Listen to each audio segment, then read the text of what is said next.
And then, That's for the meeting Thursday night. Or Wednesday. Yeah, Wednesday. Good evening. renovation, if it meets a certain structured cost relative. I'd like to call the business meeting of the Portland Board of Public Education to order. It is Tuesday, January 8th. Portland Board of Public Education is meeting in Casco Bay High School in the Great Space. May I please ask the superintendent to call the roll?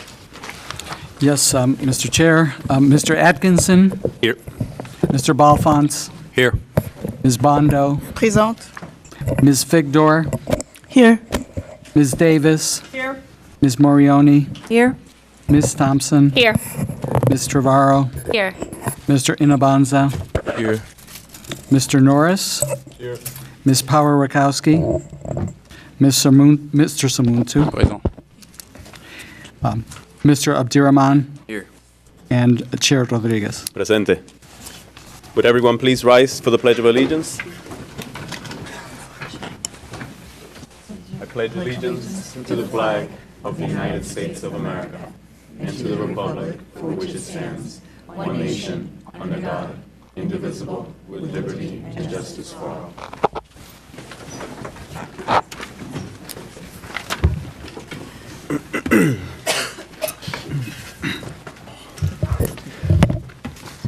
So for the report of the chair, I'd like to welcome everyone to the first full business meeting of 2019. We kicked off the year on a very good note last week. I was proud to attend the inauguration ceremony for Maine's first female governor, Janet Mills, last Wednesday. And like everyone else in attendance that evening, and the many people watching at TV, I was blown away by Reiki fifth graders, Shai Paca and Natalia Umbaru from the Boys and Girls Club, whose rendition of Alicia Keys' This Girl is on Fire was incredible.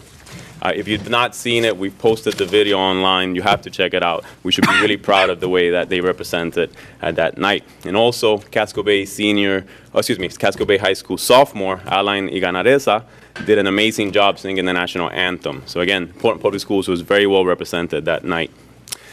We have a pretty full agenda in front of us tonight with very important issues, discussions, and board action.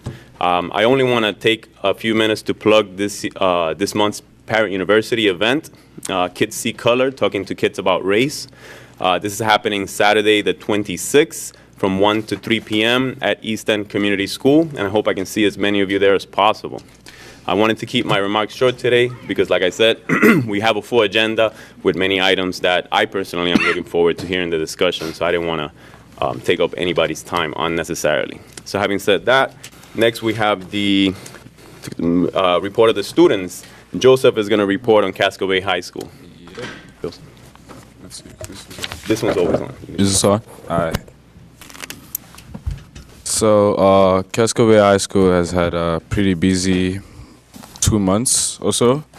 So this past month, Casco Bay High School had a student planned and facilitated professional development session. The goal was to help faculty better understand the lives of students, the lives that students live, especially our immigrant students and students of color. It began with the student fishbowl, a cross-section of about 20 CBHS students. Many members of our student union answered questions posed by Senior Imti Hassan, who's the chairperson of our cabinet, our school government.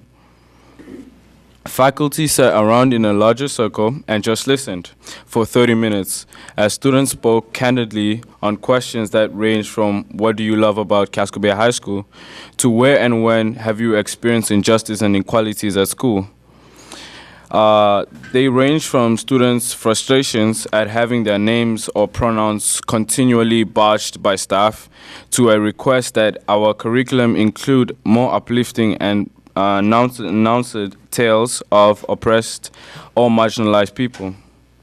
Afterwards, small groups of students and staff discussed what they had just heard and went into deeper questions about what teachers and students may not yet see or fully understand about each other's lives. The insights shared during our closing circle from both faculty and staff made clear the profound impact of the experience. This December professional development session was one action step in response to the Equity Summit held on October the 30th. During the summit, the Casco Bay High School faculty leadership team met with members of the student cabinet to review feedback generated earlier in the fall by faculty's equity self-assessment. And the students' courageous conversations on equity, we also used a set of rubrics on school equity developed by the Schools of Opportunity Schools of Opportunity program as another tool to reflect on our strengths and areas in need of improvement. As a staff, improving our equity literacy has been an explicit goal since August 2017, said the CBHA staff. It has also become a priority of all Portland public schools and integral to the Portland Promise. Portland Promise. Last year, our work with staff and students focused on building our background knowledge and key topics such as implicit bias and privilege, while also reflecting on our own particular lenses and experiences with equity and injustice. This year, we are also focused on taking action on one of our targets. That is, we will become more skilled at identifying and eradicating inequalities and injustice in our school and broader world. The 9th grade in December culminated their Build Community Expedition. They partnered with 16 different local Portland-based organizations to further the Portland vision statements. The 10th grade as well had their culmination on the expedition called Africa Rising and raised up to $2,000. And these funds were allocated to a student, Maya Dekmaya, whose grant proposal was on feminine hygiene in Kenya, and are about to begin another expedition called Arc Towards Justice. The 11th grade students also culminated the public policy at the library and gave really great speeches, and as well as the 12th grades marched to the post office, which all these occurred in 1 week. So upcoming important dates, we're having a family crew night, January 17th, 6:30 to 8 p.m. I'll surely invite everyone to come. We have media conferences, January 30th to the 31st. 8th grade visit days, January 25th from King, January 28th, Lincoln, and January 29th, Lincoln as well. Casco Bay Financial Aid Night for juniors. The date is not confirmed, but it will be roundabout in the first week of February. Spirit Week for Casco Bay students begins on the 11th. Senior Casco Talks, February 14th, and Winter Carnival, February 15th. 8th grade lottery forms due February 15th for Casco Bay students that want to 8th grade students that want to be Casco Bay students the following year. February vacation, 18th to the 22nd of February, and the end of winter trimester, March 8th. Thank you very much. Thank you, Mr. Inawansa. This was Joseph's first time reporting as a student rep on his high school, and leading up to today, I checked in on him a couple of times, and he was asking me for some guidance on how to do it, which of course I could not give him. So Joseph, just do whatever you just did tonight. That was excellent. Good job, sir. All right, and now we have the report of the superintendent, Mr. Botana. Thank you, Mr. Chair, and it's always hard to follow the students in their report, but I also do want to extend a Happy New Year to everybody here and everybody listening at home. I hope that you are all looking forward to a fantastic 2019 school year, or calendar year, which I am 100% sure we are going to have.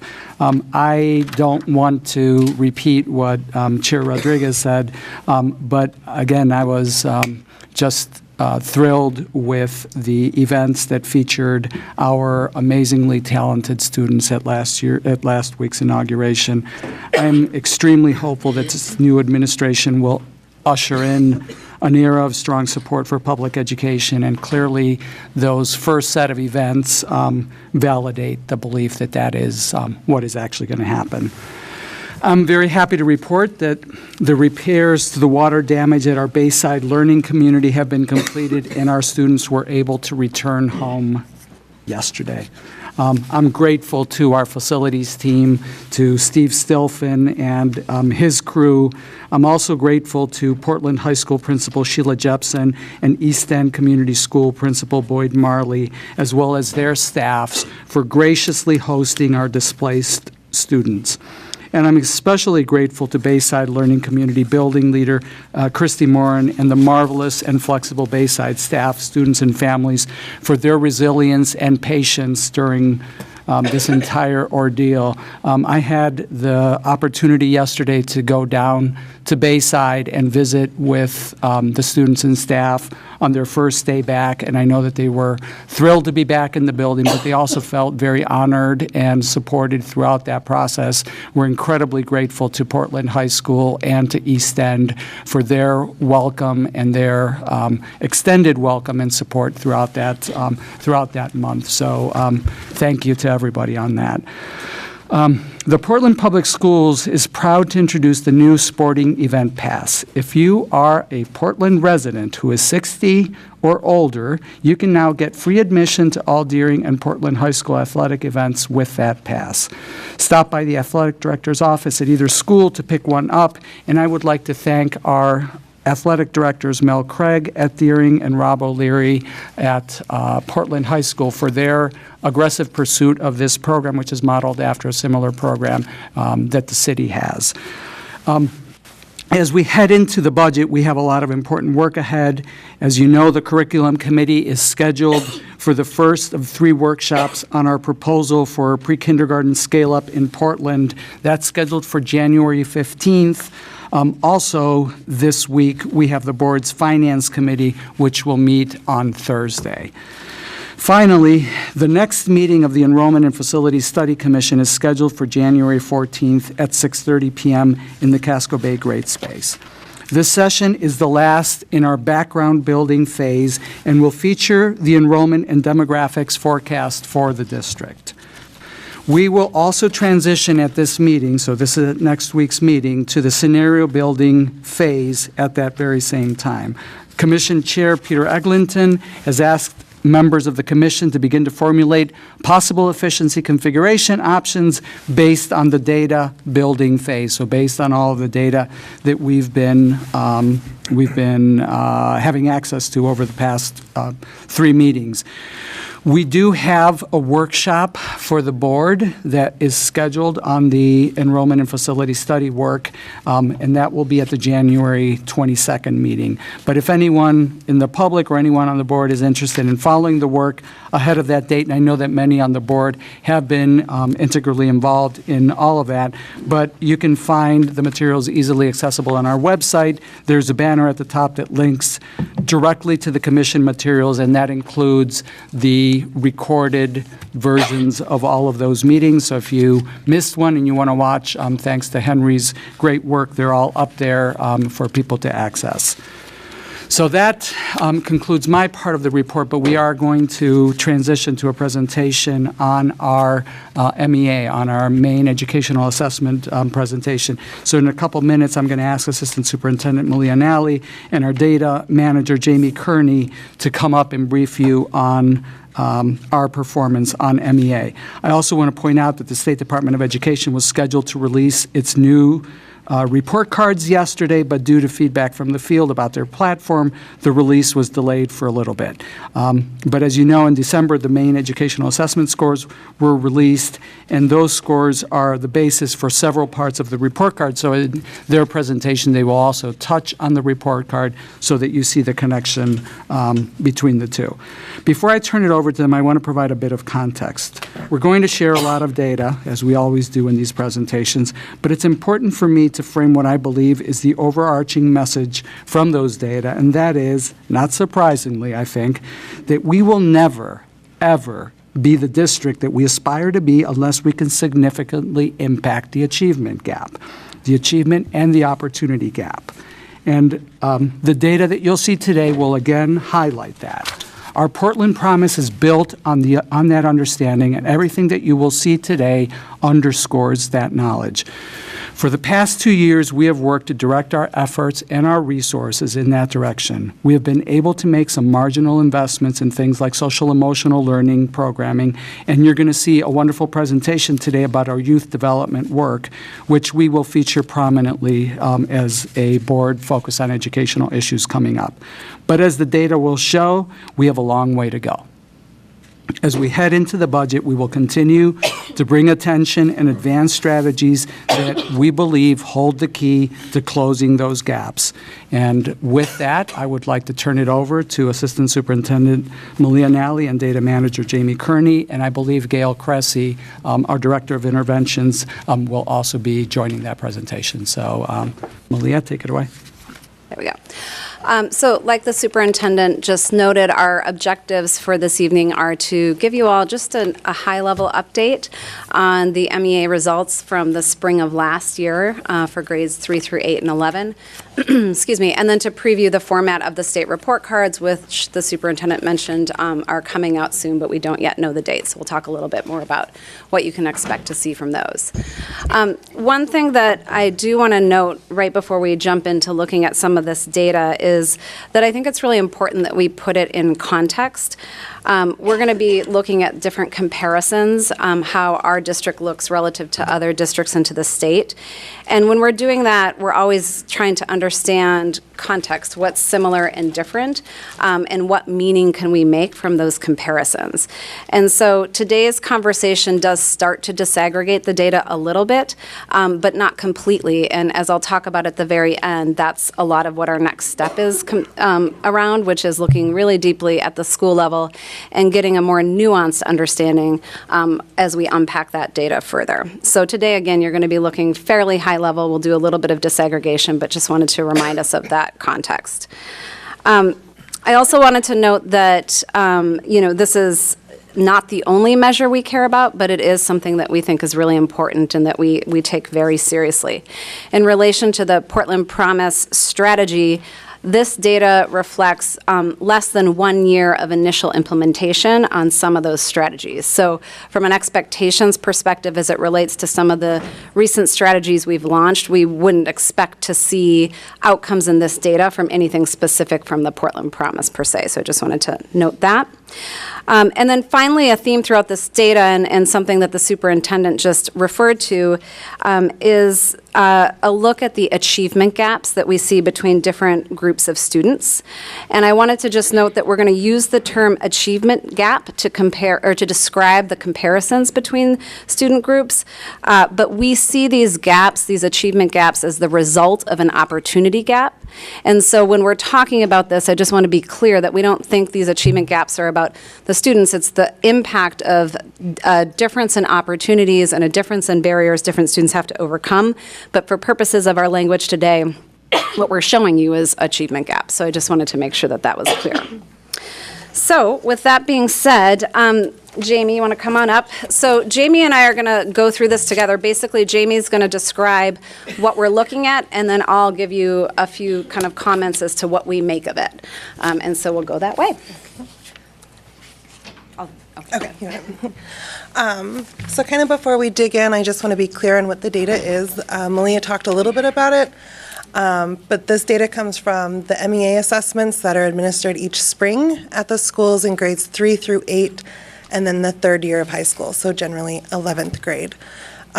This first slide just shows how the state compares, or how the district compares to the state on different demographics.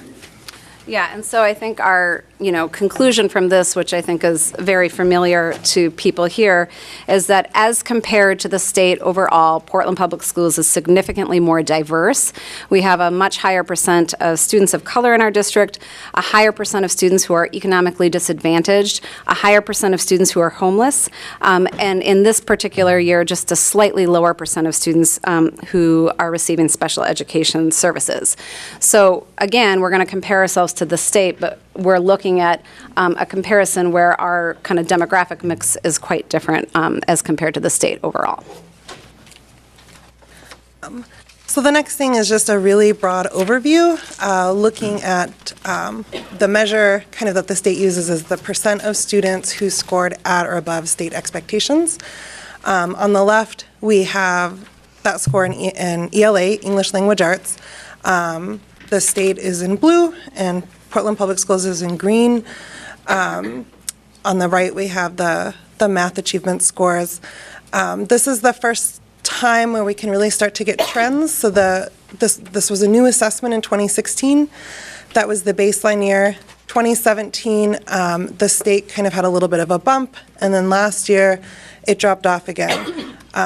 It's hard to know exactly what causes that. I think that's probably a little bit related to the tests, and I'm trying to finalize exactly what that was going to be benchmarked against. But we can start to see patterns, and a lot of our comparisons will look at the change over the 3-year period. So the change between 2018's test and 2016's test assessments. Yeah. So, I mean, I think basically what you see here when we're looking at the district overall compared to the state, we're essentially in line with the state average and the 3-year trend, and the results are basically flat. So the next thing we looked at was the achievement gap by race. So comparing how our students of color, their achievement levels to white students in the district, and also looking at the state. And then at the bottom, we just have the numbers for that achievement gap between those two groups of students. So when you look at this data, what you see here is that white students in our district outperform other white students in the state, whereas students of color in our district underperform students of color throughout the state. And so ultimately you see an achievement gap there that's driven by our students, white students outperforming the state and students of color on average underperforming students of color across the state. And I just want to note that trend holds true in all 3 years in ELA and math. The next graph is very similar. The groups that we're comparing now are students that are economically disadvantaged to students that are not economically disadvantaged, again, in the state and in the district.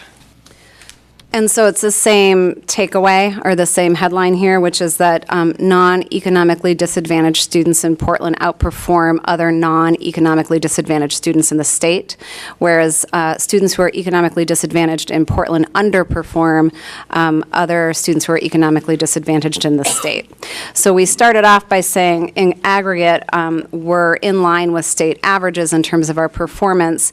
That's a result of our white students and students who are not economically disadvantaged outperforming state results on average, and our students of color and economically disadvantaged students underperforming their subgroup peers relative to the state.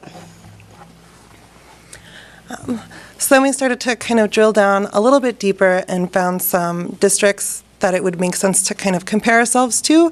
So we have 2 comparison groups. The first one is regional districts. So these are districts that surround Portland, and then other large districts in the state. For the state of Maine, some of these districts aren't particularly large, but it's 5 of the 10 largest cities or districts in the state of Maine. This first graph just shows the percent of students at or above state expectations in ELA for those different districts. And we're going to break this down a little bit, so there's not much we glean from this, but I do think as we start to do that, you see we're kind of middle of the pack, lower than some, higher than others. But underneath each district, you see in small print the percent of each district, the percent of the students in each district who are economically disadvantaged or students of color. So in a second, we're going to look at this more closely, trying to get better understanding of peer districts to put our results in context. This next graph just shows the same thing, but for the math scores. So this is a comparison to the regional districts, so the districts that surround Portland, and we're looking at the achievement levels of economically disadvantaged students compared to the achievement levels of non-economically disadvantaged students. So the economically disadvantaged is in orange for each district, and non-economically disadvantaged is in blue. And then on the right, the graph just shows what the achievement gap is between those 2 groups in each district. And so here you see that non-economically disadvantaged students are about in line with peer districts, some lower than some, higher than others. We're higher than districts like Westbrook and South Portland and lower than places like Cape Elizabeth and Falmouth. And then the non-economically disadvantaged student subgroup is a little bit different across the districts. The big take-home here is that you see we have the largest achievement gap between students who are economically disadvantaged and not, as compared to peers in the region. One thing that I think is important to note when we're looking at the regional peer group, excuse me, is that several of our regional peers, Cape Elizabeth, Falmouth, Scarborough, have a very different percent of students who are economically disadvantaged. So I think Cape, it's like 7%, Falmouth 5%. And so that's typical in terms of national trends, that when there's a very small percent of students who are economically disadvantaged in a school that has, overall, those students tend to perform better. And in our own school district, in our one case of Longfellow School that has a really different demographic mix, that kind of trend plays out as well. So that's typical. But I think our big observation and the thing we're focused on is the significance of the achievement gap we see for ourselves, regardless of those comparisons. But it's true that it stands out in comparison to the regional peers. So that first slide was ELA for the regional comparison groups. This slide is the math achievement levels, and it's a very similar picture to what we just saw in ELA. Yeah, I mean, it's the same kind of a headline here. You see us there in green in the middle in terms of the size of the achievement gap between the subgroups and then how that compares to regional peers. So the next two slides look at the comparison of Portland Public Schools to other large districts in the state of Maine. The same setup. So in each district, economically disadvantaged students are represented in orange, and non-economically disadvantaged students are represented in blue, and then the achievement gap is on the right. So this slide is for ELA proficiency rates. And I think, generally speaking, non-economically disadvantaged students at Portland generally outperform peers in other large districts. But once again, when you look at students who are economically disadvantaged, they're, I think, about in line lower than most, except for Lewiston, and then the size of the gap between the student groups is very significant. You see it over there, and larger than any other large district that we compare to. And that was for ELA. This next graph is just looking at the math proficiency rates for the same districts and the same group of students. And it's the same headline.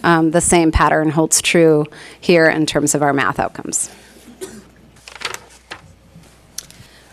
So I think a few kind of high-level insights or takeaways we have on these results is that, like we started off by saying, we are a more diverse district as compared to peer districts. And so when we look, or as compared to the state, when we look overall, we perform on par with the state. That's driven by the fact that white students and non-economically disadvantaged students outperform peers and similar subgroups across the state, and students who are economically disadvantaged and students of color in our district underperform peers in those same groups of students as compared to the state.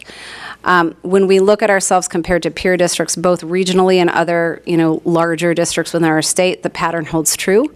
And the bottom line is that we have the largest achievement gap in both math and ELA as compared to other districts in the region and other large districts. And that, of course, is very connected to our urgent focus on our equity goal, as the superintendent mentioned. In terms of our next steps, so we're about to launch a process to do a mid-year review with our schools on school success plans, and during that we'll be looking more closely at their specific data and unpacking it further. As Jamie mentioned, we now have a 3-year trend line to look at and some patterns emerging across schools. So one of our goals is to really look for the bright spots among us and to learn from them. Another thing we're doing is just a deeper dive into root cause analysis. So, for example, we'll be disaggregating the data a lot more in terms of ELL and students at different language proficiency levels to understand that in a variety of other ways. Another example of an analysis we're working on is to look at cohorts of students. So when there's a change over time in a school and we see things moving up or down, if we were to control for the same cohort of students, does the same trend line hold true? In which case, we would take certain meaning from that as compared to if it's just kids are moving in and out and that's changing the results, that would lead us to some other types of conclusions and action steps. So that's work that we're doing. Jamie's supporting us with and in partnership with schools. And I think in general, these results underscore the importance of staying the course on the Portland Promise, and they just really remind us of our urgent need to address the significant gaps in achievement that we see between different groups of students in this district. So, next, we wanted to give people an update on the report cards that are being released by the state, and Gail's going to help me a little bit with that. For members of the school board, there's a second packet you guys have, and in a moment, as Gail walks you through it, you can look at that because it's kind of detailed information. A few things to note.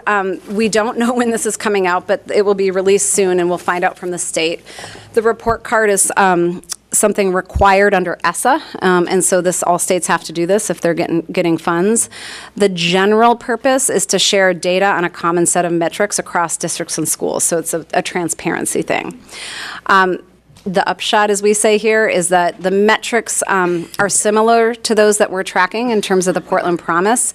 However, the formulas that they use are really complex, and they require a very nuanced understanding in order to, draw conclusions and make meaning of it. And their formulas and the way they're interpreting things like achievement data are different than the way we typically talk about it and report on that. So it's important to understand that. Our initial look at what's come out is that the data just continues to reinforce our priority areas. And I think that last point is something I just said. So that's kind of the general frame to these report cards. So Gail is now going to describe to you a little bit more of what are the sections, what are some of the definitions in terms of the categories that you'll see on these report cards. Thank you. So to orient you, I'm going to be focusing on the lower left-hand side of the page, where we're looking at the performance indicators that the state has chosen for our report card with stakeholder input.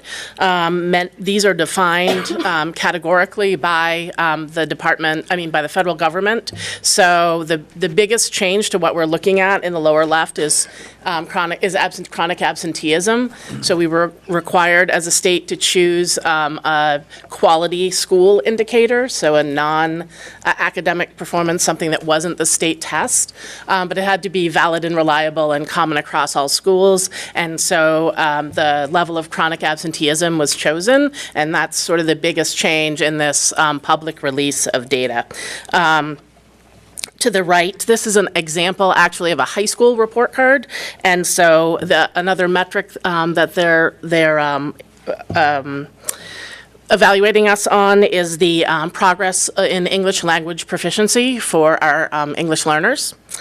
And then you have the results from the state test, so overall academic achievement in both English language arts and math, and that is your proficiency rate, the percent of students achieving meets or exceeds on the state test, and your progress towards that over the next, till 2030. So are each of our student groups making progress in that on the state test? High school has graduation rates. The biggest change here is that in addition to the 4-year graduation rate, we're also looking at 5- and 6-year graduation rates. For the K-8 report card, graduation rate is replaced by academic progress, so not just overall proficiency, but our students making progress, individual students, from one year to the next. At the high school level, because we only give it once a year, we don't have that opportunity to look at progress, but we do at K-8. So in each of those metrics, schools are receiving a certain level of performance, and that's the color coding and is the key above where you see the metrics. So you can be emerging, developing, meeting, or excelling in each of those metrics. So no longer is there one summative score for a school, not a letter grade, not you're 15th in the state of Maine. They're really looking at the individual metrics and how schools are doing for each of those. The second page has additional information. Again, these are required reporting categories by the federal government, so you'll have some demographic information. The state also has pulled our information on our teachers from a report that we do. There's a little summary of achievement, and in this case for high school, the graduation rates. And then we had the opportunity, each school had the opportunity to also do a highlights section, so that's a narrative that's in each of the report cards that our school principals provided to DOE, and that sort of captures those factors that can't be measured by a state test, and we saw that as an advantage for us to highlight some of the great things we have going on in our Portland schools. And then the final page, which we won't go through every category, but this starts to explain how a school would receive their performance level in each of those metrics. So on the left, you have the indicators that you saw across the bottom of the page, starting with chronic absenteeism, and then across the top, you have the performance levels. So for chronic absenteeism, we're looking at students not missing more than 10% of the days they're enrolled at school. And we're also looking at schools not having a chronic absenteeism rate higher than 10%. So that's the sort of, that's the target that we're working towards. If you are in the emerging category, it has to do with the number of student groups that have a chronic absenteeism rate of 10% or higher. So really, as a school, you want all of your student groups, former language subgroups, so divided by race and ethnicity, ELL students, students with disabilities. We want them all to achieve in each of these indicators. And if you have a school where each of the student groups is just emerging, then your school score would be emerging for that metric.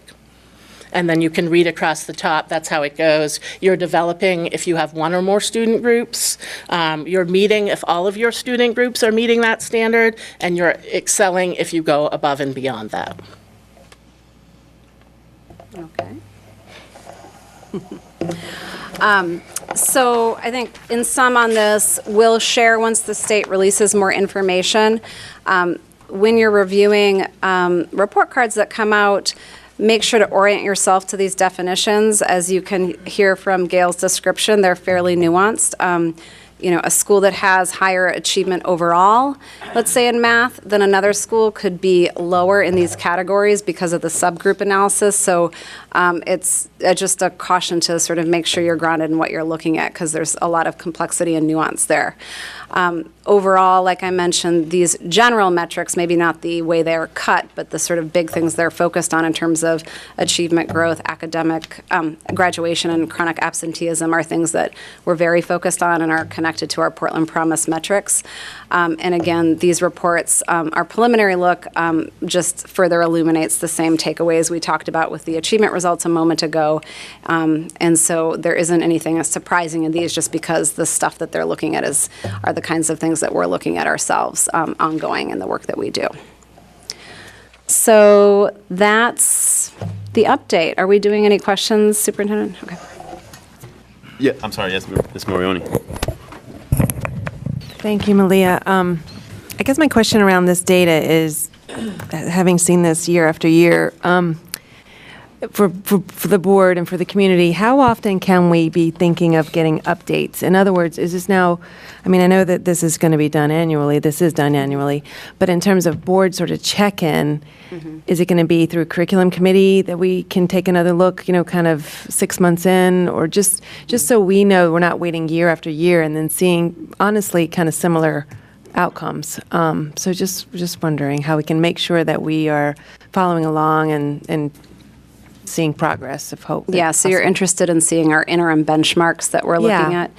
at. Yeah, I mean, we could talk about what that might look like. The benchmarks that we look at sort of as we track toward end of year results are more nuanced, and there's just more differentiation among them. So there's not like a mid-year test that everybody takes that we can look at, and so it's more different subjects, different grades, looking at different assessments. But we do that. I mean, our teachers are doing that, our administrators are doing that, and we're looking at that. And it's something that, frankly, is a part of the focus of the work in the Portland Promise in terms of strengthening our data culture. But yeah, we could figure, I mean, probably at curriculum committee, because that's much more kind of teacher level data, but I would also. And defer to what the you only think. thing I would add to that is, I believe we previewed Schoolzilla for the board previously, and so some of these measures, so things like chronic absenteeism, attendance rates, even performance on some of those interim benchmarks on those things that are not, annual events, are tracked in pretty close to real time.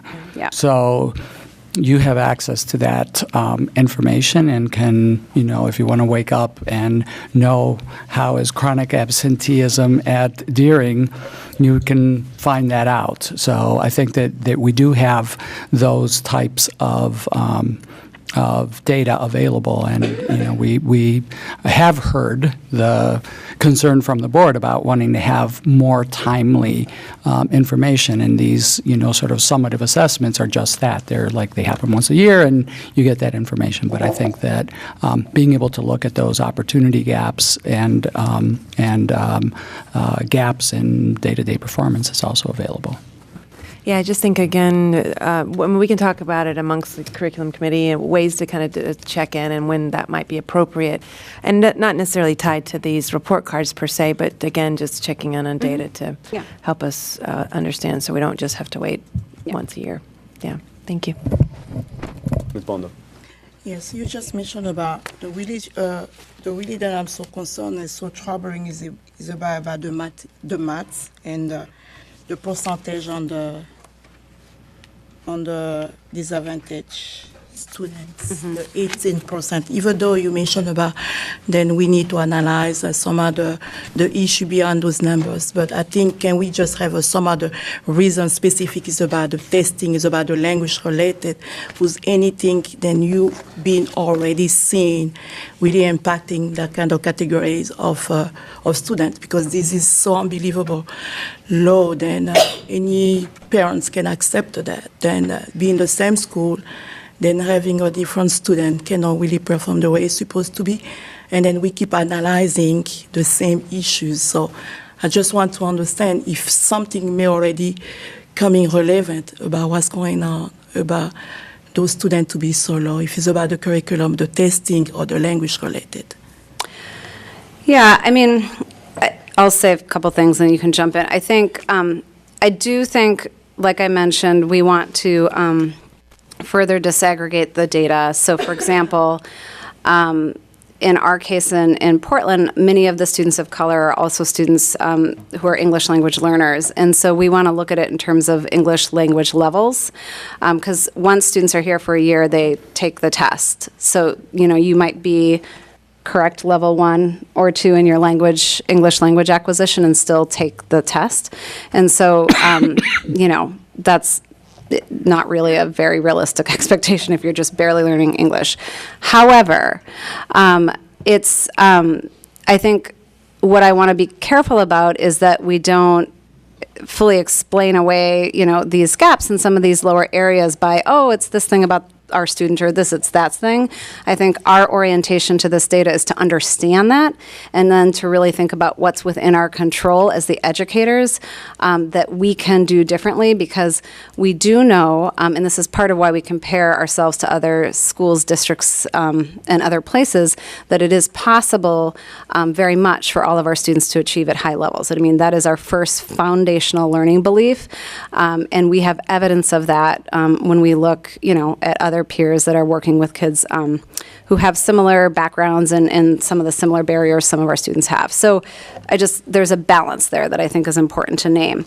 In terms of our work and what we are doing, I mean, that's where I think we want to really start to get deeper in unpacking that, but it's everything that has driven our Portland Promise goals. And so I think what you see in the Portland Promise in terms of our focus on academic achievement and core instruction, our work around equity and looking at everything from our own educator equity literacy, as was mentioned very eloquently by the student rep from Casco Bay, to some of the equity audits to really understand the systemic barriers and policies that are in place here. You know, we think that's part of it.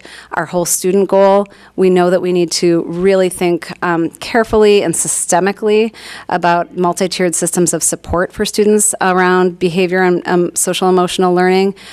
So our theories about the gaps as it relates to things that are within our control are what you see represented in the conclusions we came to in the Portland Promise. I don't know if you want to add to that. I don't have a lot to add. I think you in introducing this, made the point that even though we are talking about this as achievement gaps, these are really reflecting the opportunity gap differences for our students. And so, what we're doing is, trying to close those opportunity gaps. And you're going to hear in, a few minutes around our youth development work, for example, as one of the areas that have been identified as part of the Portland Promise that are specifically about closing those opportunity gaps and giving all of our students opportunities to experience extended learning opportunities, think about college going and what it takes to be able to go to college and succeed. And that's the kind of work that we need to be able to do. I think, I honestly don't feel like we need to do a whole lot of additional analysis on the data to, we know the picture is the picture that you saw today, and that's the same picture that, we looked at 3 years ago when I started. And so it's, the extent that we invest in closing those opportunity gaps is the extent that we're going to actually see changes in that performance down the road. Ms. Thompson first, and then Ms. Davis. I was just asking Ms. Morioni, as the former chair of curriculum, I don't remember hearing anything about Schoolzilla, and you said that we have access, and Ms. Morioni said it was brought up at the curriculum committee, but as a full board, can you send us out directions on how to access that? Because I don't recall any conversation about that. And we can do a workshop around that. We'll do a workshop, yeah. Okay. I don't need a full workshop, but just... You might. Okay. Yeah. I did. Ms. Davis. Having previously worked for the district and analyzed the district's data, I can tell you that this opportunity gap has existed for over 2 decades. Mm-hmm. I was the person in my role as NCLB coordinator who sat in this very room and shared the data when we first knew, because we finally had disaggregated data that said our students of color at that time were performing at about 25% proficiency. So to see 18% at this point, different tests, different cut scores and all of that. Right. But it's not headed in the right direction over the 20 plus years I've been looking at it.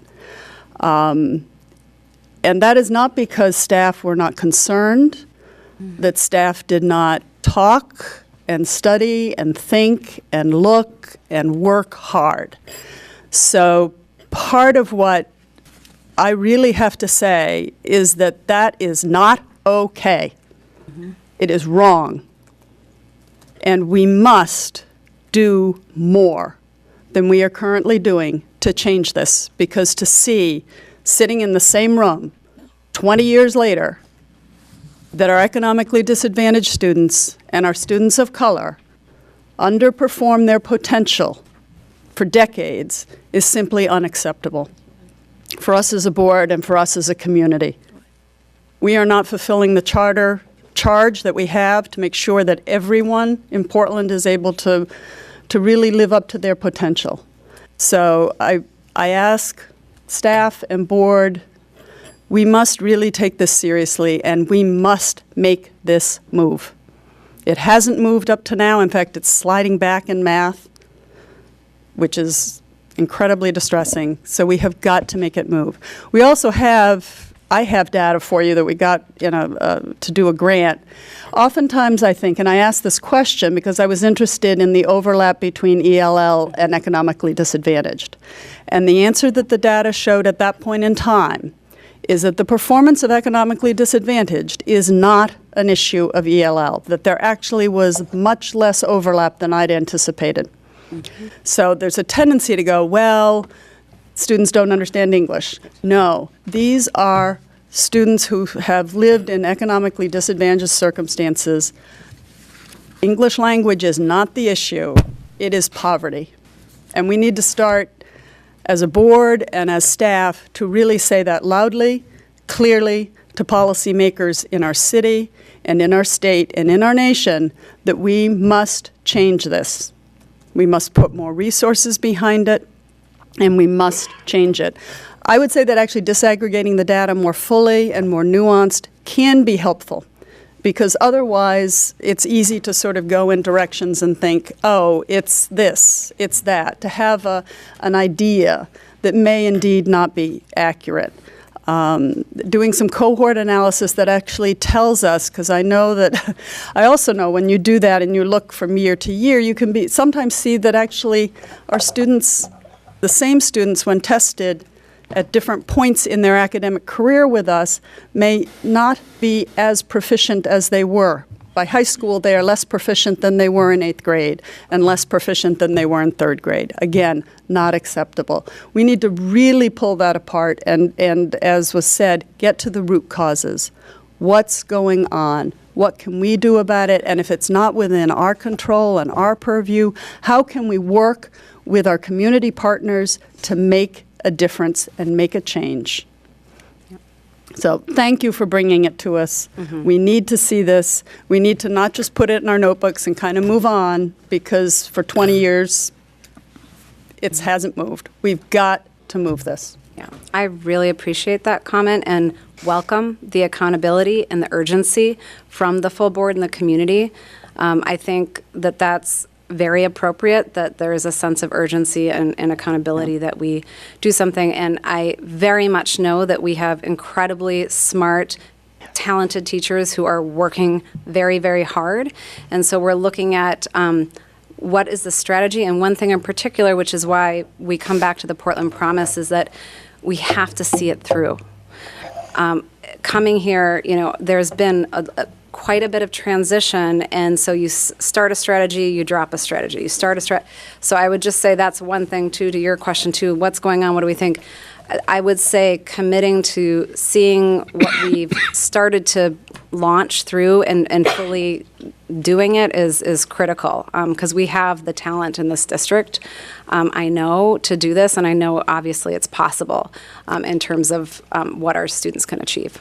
I would just like to echo that. I wouldn't want any of our staff to think that I'm disappointed in the results. Right. I am not disappointed in the effort, the time, the passion that is put forward every day in our schools, because I know that. I've seen that up close and personally. It is there. And I know that we are, everyone shares the frustration. We want to, teachers are here because they want to make a difference in the lives of our students. So we have to just work together and figure out how do we change this? Yeah. Thank you. Ms. Figdal? I couldn't agree more, Ms. Davis, and just want to take the next step here, which is we have to see the Portland Promise through, including putting the resources behind it to enable us to fully implement the plan. So we're in a tough time in terms of the budget, but we're going to continue to see these incredibly unacceptable levels of achievement gap unless we actually put the resources behind the plan that we all really believe in and believe can move our district forward. Ms. Marion? I was going to not say this comment, but I agree wholeheartedly with Ms. Davis around this. Not, I was going to say that, but the part I'm going to say next is I want this to be analyzed a little bit more to be accurate. So I don't really want this to go on record as this is really what's happening in our district. But I read a recent book and article about it as well. It seems as if nationally, the students that are falling through the cracks aren't necessarily the ones that are speaking, that are coming to our country from other countries, that aren't the ones that are speaking different languages. We are putting a lot of effort and energy there around equity. But the ones that seem to be falling through the cracks, based on recent research I saw, were the white males. White male economically disadvantaged. They're not getting necessarily attention. No one's kind of keeping an eye on them. Are they the ones coming to school? Are they the ones getting the extra assistance needed? So I just would ask us, could we look deeper into that category as well as we go a little deeper into the demographics of the data? Just again, based on a national and I'm happy to share that article with the board. But I don't want to. I'm not to say that we shouldn't be focusing on equity and we shouldn't be pushing that and making sure we have the resources there. But white, economically disadvantaged males right now seem to be falling through the cracks. Yeah, we can look at that. I would just say. Also that to the comment that we have put a lot of resources into students who are new to the country or learning English, there are resources there, but there are significant things that we would still invest in terms of what we know to be research-based best practice from things, reports, and when we've been looked at to evaluate how we're performing and what we're doing. So we have an incredible ELL team and multilingual, multicultural team, and there are some resources there, but I wouldn't say, oh, we've totally handled that. No, there's some real gaps in terms of our resource allocation and the strategy that we would want to do based on research and what we know to be best practice to fully do what needs to be done there as well. So. Oh, I'm sorry, Mr. Atkinson. Thank you. I want to echo the board sentiment that this is not acceptable, and we need to be moving towards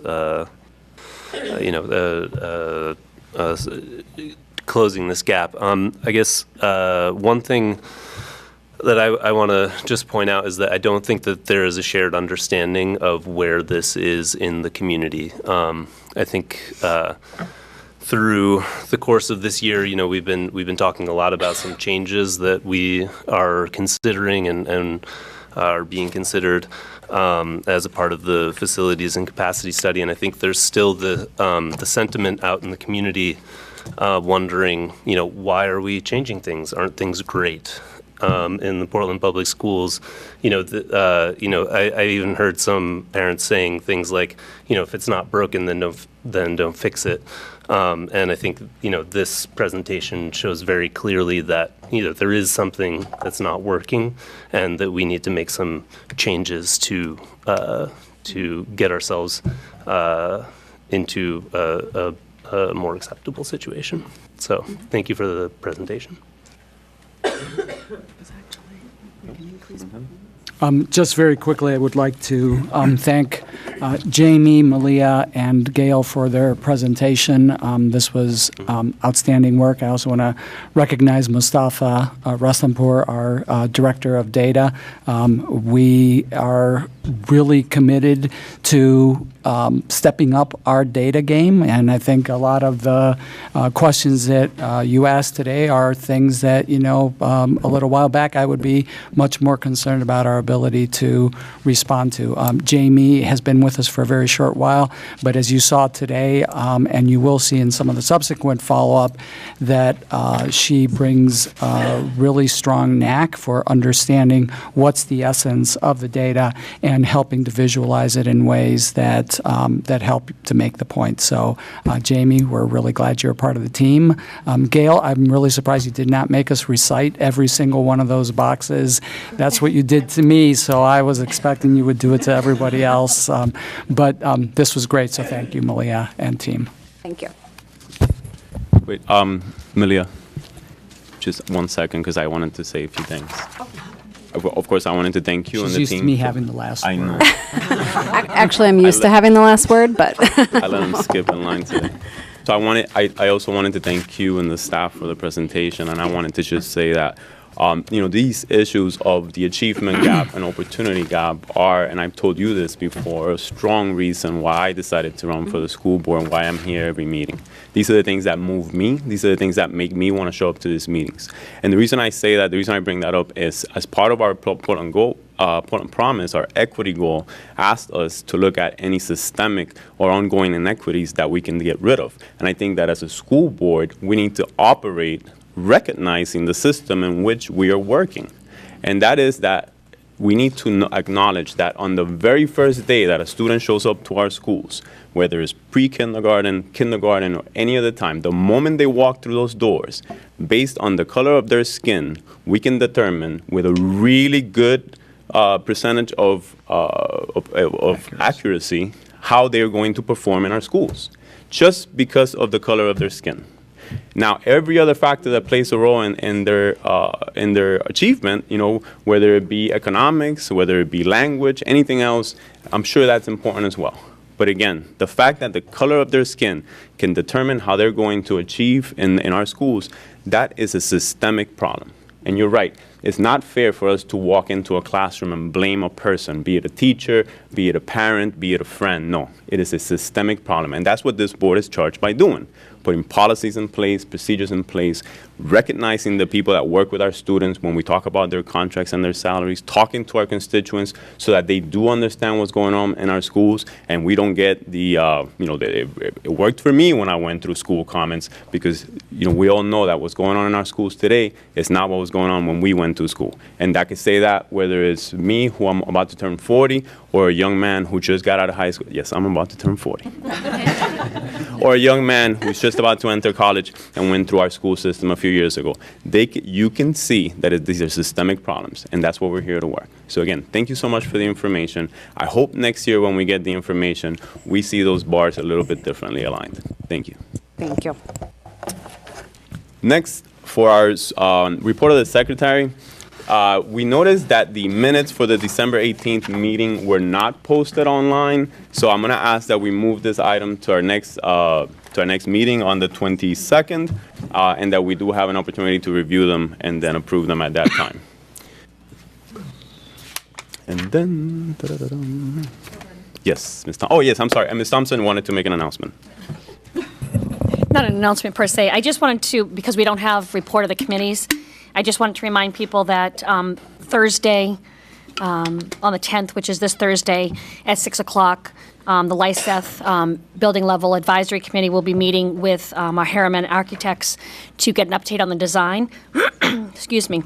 And the District Advisory Building Committee is optional to attend, but we would strongly encourage them. And then for the public, which will be getting out information as soon as possible, is there will be a public forum on Thursday the 17th at 6 o'clock for the LISETH as well, the update on the design, and to get the feedback from the public. And then after that public forum, the District Advisory Building Committee will meet and look at the information from the LISETH Building Committee this Thursday, as well as the public forum, and hopefully be able to move forward from there. So I just want to make sure that people knew about those two dates.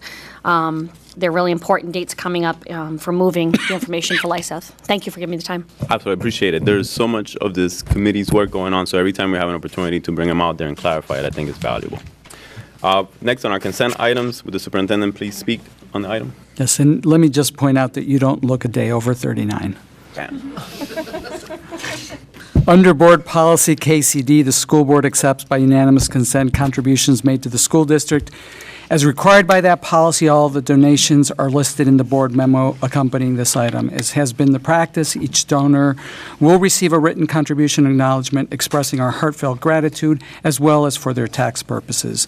I would like to thank the many generous contributors to the Portland Public Schools who have made donations of durable goods, goods of substantial value, and historical or commemorative significance.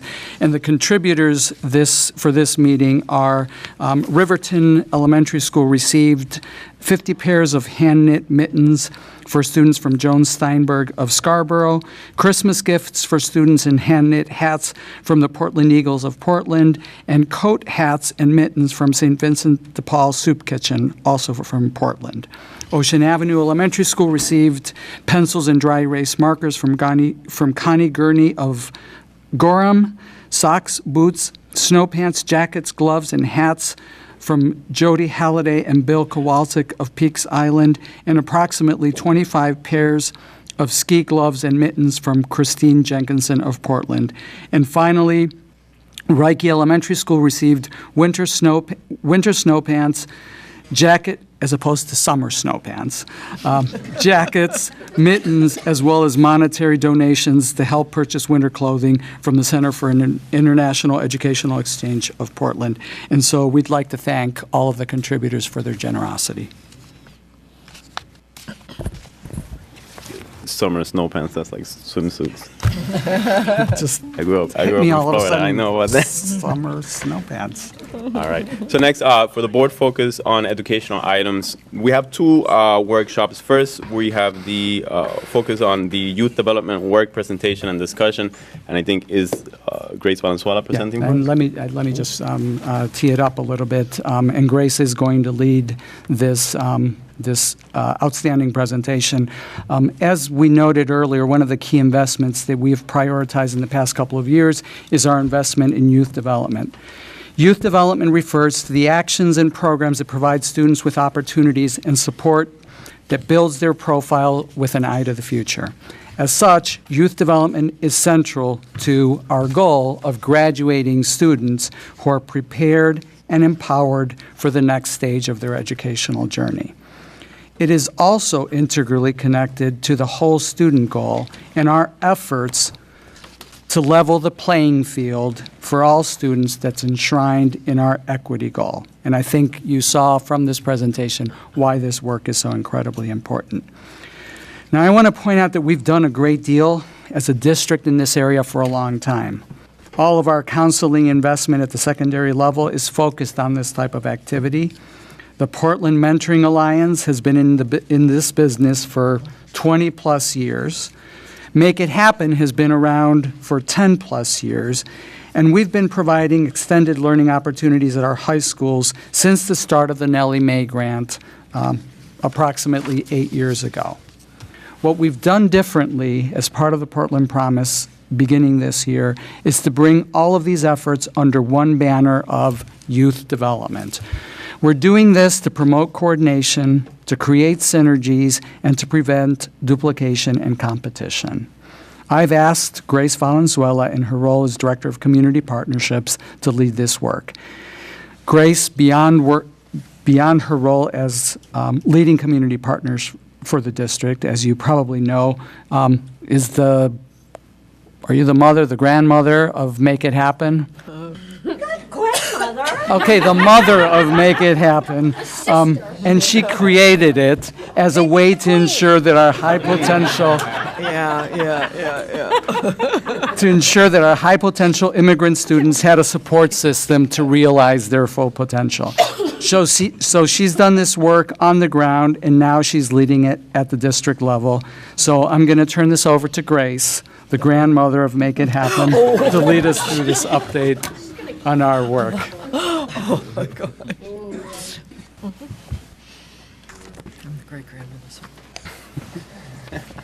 Thank you, Javier, for that introduction about what youth development is.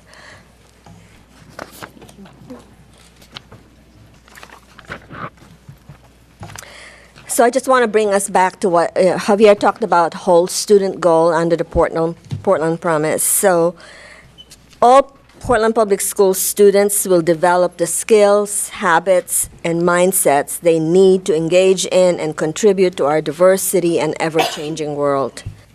This is what we outlined in Portland Promise to meet expectations of Goal 2, which is focused on whole student. There are two strategies under this goal that we want to address in our presentation tonight.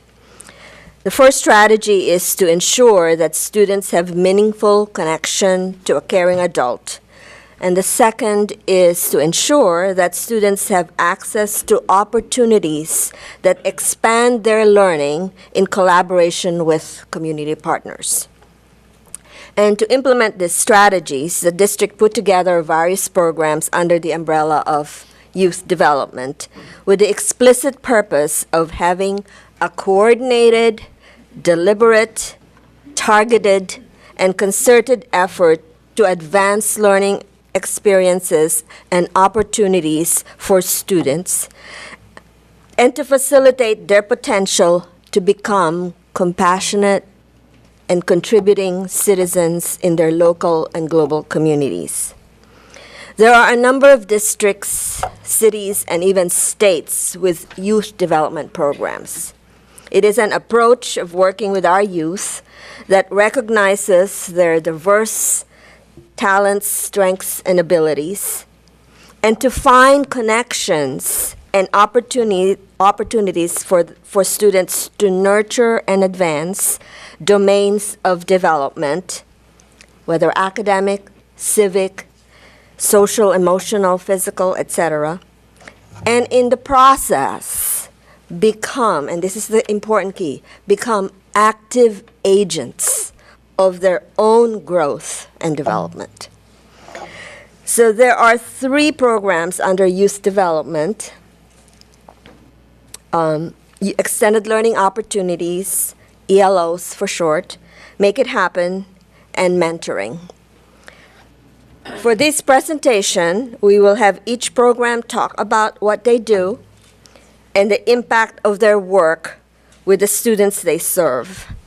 And the students are going to speak as well. So to start, as of tonight, are Andrea Levinsky and Kristen Wiegand, ELO coordinators for Portland and Deering, respectively. Good evening. I'm Kristen Wiegand. I'm the Extended Learning Opportunity Coordinator for Deering High School. I'm Andrea Levinsky. I'm the Extended Learning Opportunities Coordinator for Portland High School. And we have our students, May El-Tahir, Yasmin Ido, And Fiona Scribner.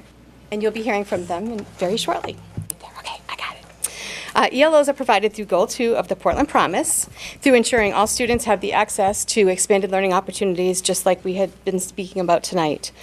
We partner with community and business organizations to provide real-world opportunities outside of the classroom walls. These experiences can help guide students' areas of interest for the future.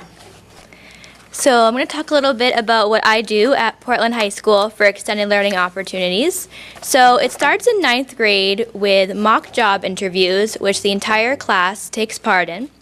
Then in 10th grade, the entire class goes on job shadows, which they choose where they go, and thank you to those of you who are chaperoning. In 10th to 12th grade, students complete 45-hour internships for 1 credit. This is not something that's required. Students elect to do this. What I do is I talk to students about their interests and match them with business partners. I also network with business partners to create a menu of opportunities for students, and I also closely follow their progress and how they're doing. I also do administrative work for our capstones. I help students apply for jobs and summer programs, and I can also give you a full list of all of our community partners as well later if you'd like. So my role is a really great way for students to be engaged in an area of high interest that they can't necessarily get in their traditional schoolwork at the building. To get started with potential internship and job shadow, it's really important to have a spark ignited within the student to pursue this unique opportunity. We have so many ways students can journey through the real-world experience in their area of interest as they think about their future.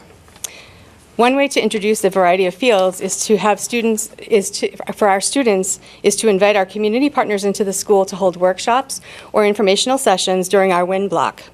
This is a perfect time for our students at Deering to explore options without losing classroom time, having to arrange for rides or take time away from any after-school activities or responsibilities.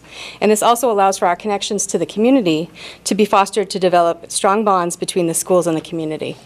list. So on the right, you'll see our full list of our sampling list of community and business partners. And again, we can provide you a full list if you'd like. So first, we'll start off by saying 135 Portland High School students will take part in Teen Speak Out programming, which is a program around school climate. And we have more than 80 students that have participated in enrichment sessions, with more sessions each month being offered. Approximately 32 students are participating in the UNE Health Science Leadership Program at Deering. And to date, we have run Pop-Up Engineering, the Animal Welfare Society, focusing on animal care and careers related to humane education and health care. Civics such as the Portland Open Project with the Opportunity Alliance, Maine Youth Action Network, and USM STEM Sisters, allowing our students to explore a variety of interests. More than 50 students, which is twice as many as last year, are projected to complete internships this school year. And every sophomore at DHS serves 6 hours of community service as part of their global issue classes. At Portland High, there'll be over 200 sophomores participating in job shadows at over 30 sites on the same day. Going to be interesting. And together, we have been able to talk with over 200 students just about their future so far just this year. So at this time, we would like to have our students talk with you and share with you their experience. My name is Yasmin Idao, and I'm a junior at Deering High School. I feel like the ELO program is a gateway for students to connect with other programs and learning opportunities. I came into the UNE program knowing what field I wanted to go into. It still helped me to understand what I needed to do in order to accomplish my goals. The UNE program helps me with opportunities that I wouldn't learn in a classroom by helping me connect with other doctors and programs around the area to help me get internships or shadowing opportunities. This program is important to me because it has taught me a lot about the medical field, and it's getting me ready for the future. Thank you. Hello, my name is May Altahir. I'm a senior at Deering High School. I'm here to share my experiences with you with the ELO program. Like Yasmin said, that the ELO program has been a gateway for students like myself and gave me an opportunity to experience what suits me best if I choose to go into my profession. The program has helped me figure out and envision what my future would be like. The ELO program is helping me figure out if I have picked something that I do sincerely love and won't hesitate later on in the future when I do have the opportunity to decide for myself. It also prepares me for college and what colleges are looking for if I do choose to go into my profession, and the classes that I would take in high school in order to achieve it. Thank you. Hi, I'm Fiona Scribner, and I'm a sophomore at Portland High School. I'm currently interning with the Portland Parks and Rec Outdoor Leadership Program. I'm really passionate about outdoor leadership and just getting kids out in nature in general. I am having an amazing time. I've been doing it for about 2 months. We take kids to the beach and to the park, and we teach them to build fires and outdoor shelters and how to just basic survival skills in nature. I really hope that this will help me build a career in the future with an outdoor-based education. It's something that I'm really, really passionate about. And recently, on Friday, actually, I was offered a full-time paid position at Portland Parks and Rec, and I'm hoping, which I think I will be able to do, help build a program, a summer program based on outdoor leadership with Portland Parks and Rec that I'll be able to run this summer. So yeah, thank you.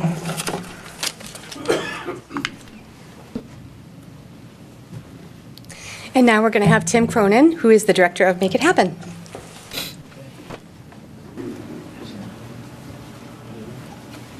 Raphael.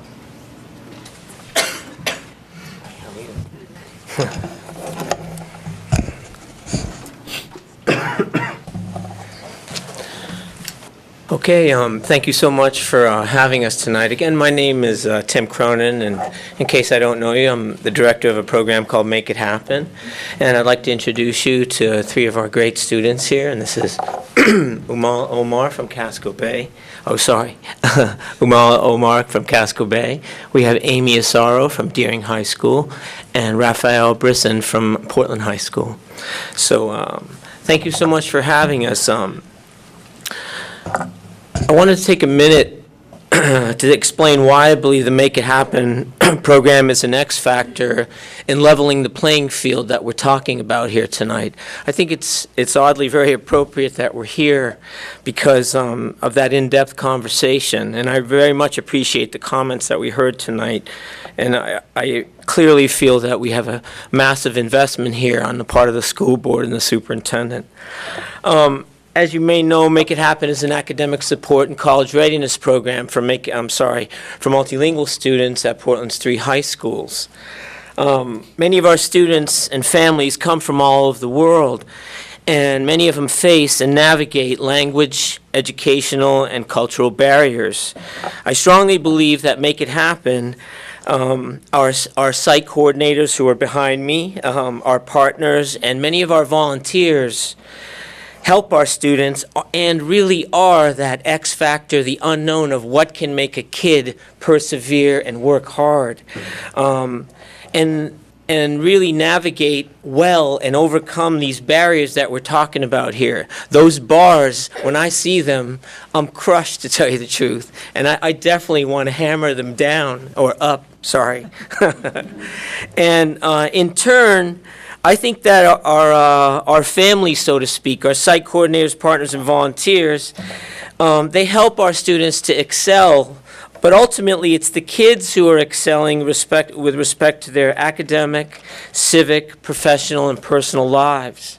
As it stands, Make It Happen serves as a home base of academic activity and well-being and social well-being for so many kids. You should see, if you could walk into these academic centers, our site coordinators, including Danielle Wong, who's back here, Julia Fernandez right next to her, and unfortunately Miss Knox can't be here, Karen Knox. They serve as these rocks of Gibraltar for these kids to help them, to hold them to a very high standard, and to help them to excel. 99% of our kids wind up securing admission and financial aid to college. Some of them go on to PAE. They may not have the benefit of being FAFSA eligible. Our site coordinators navigate that process. You're talking about a process that you wouldn't believe how nightmarish it is. I wanted to finish by recounting one story that I think can illustrate our students' potential. Both students, oh sorry, I'm afraid I'm a beat behind as usual. Two students from Deering High School, and this represents any kid's potential. Two students from Deering High School, one's name was Mohammed Noor and Salim. Both graduated 5 or 6 years ago. They both joined Make It Happen as these gangly adolescents who were in 9th grade. They were just like, hey, Tim, what's going on? But soon enough, they went on to become Deering High School student body presidents.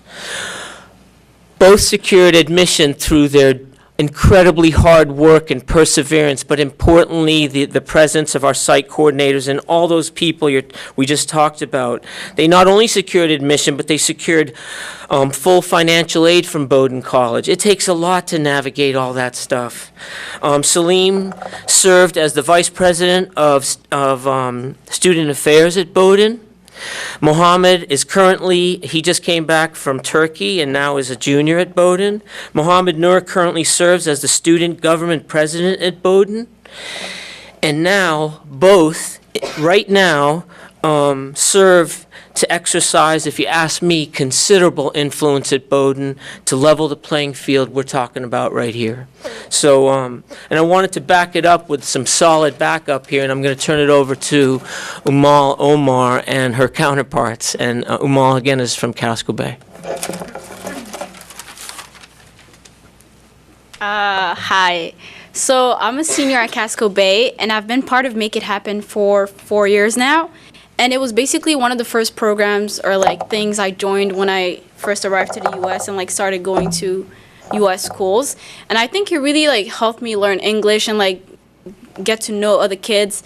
And in high school, it's helped me connect with like programs such as Ripple Effect, volunteering opportunities at the soup kitchen and stuff. And it's basically like been a place for me where I can go get support if I need to, relax, and just basically be great. And yeah, it's just really been supportive and helpful, and yeah, I'm grateful for it. Thanks. Hi, my name is Amy Sarah and I'm a senior at Deering. I was introduced to the Make It Happen in 8th grade, which was 5 years ago now. The Make It Happen room program has helped me through a lot through my high school career. It has helped me get introduced to after-school programs like Seeds of Peace, Telling Room Young Writers and Leaders, MLK Fellows, Study Abroad, and Open Project. Throughout my being a part of the Make It Happen, I've matured enough and developed characters, giving back to my community and leadership skills. And through also the programs that I attended, like MLK, Seeds of Peace, and Open Project, it inspired me to major in international relations for my college. And going through all that process of college application, it was stressful, and I didn't really understand the process until I had Tim and Julia help me through a lot. And I'm really thankful for the program, and I don't think I could have done most of my accomplishment in high school if it wasn't for the Make It Happen program. Thank you.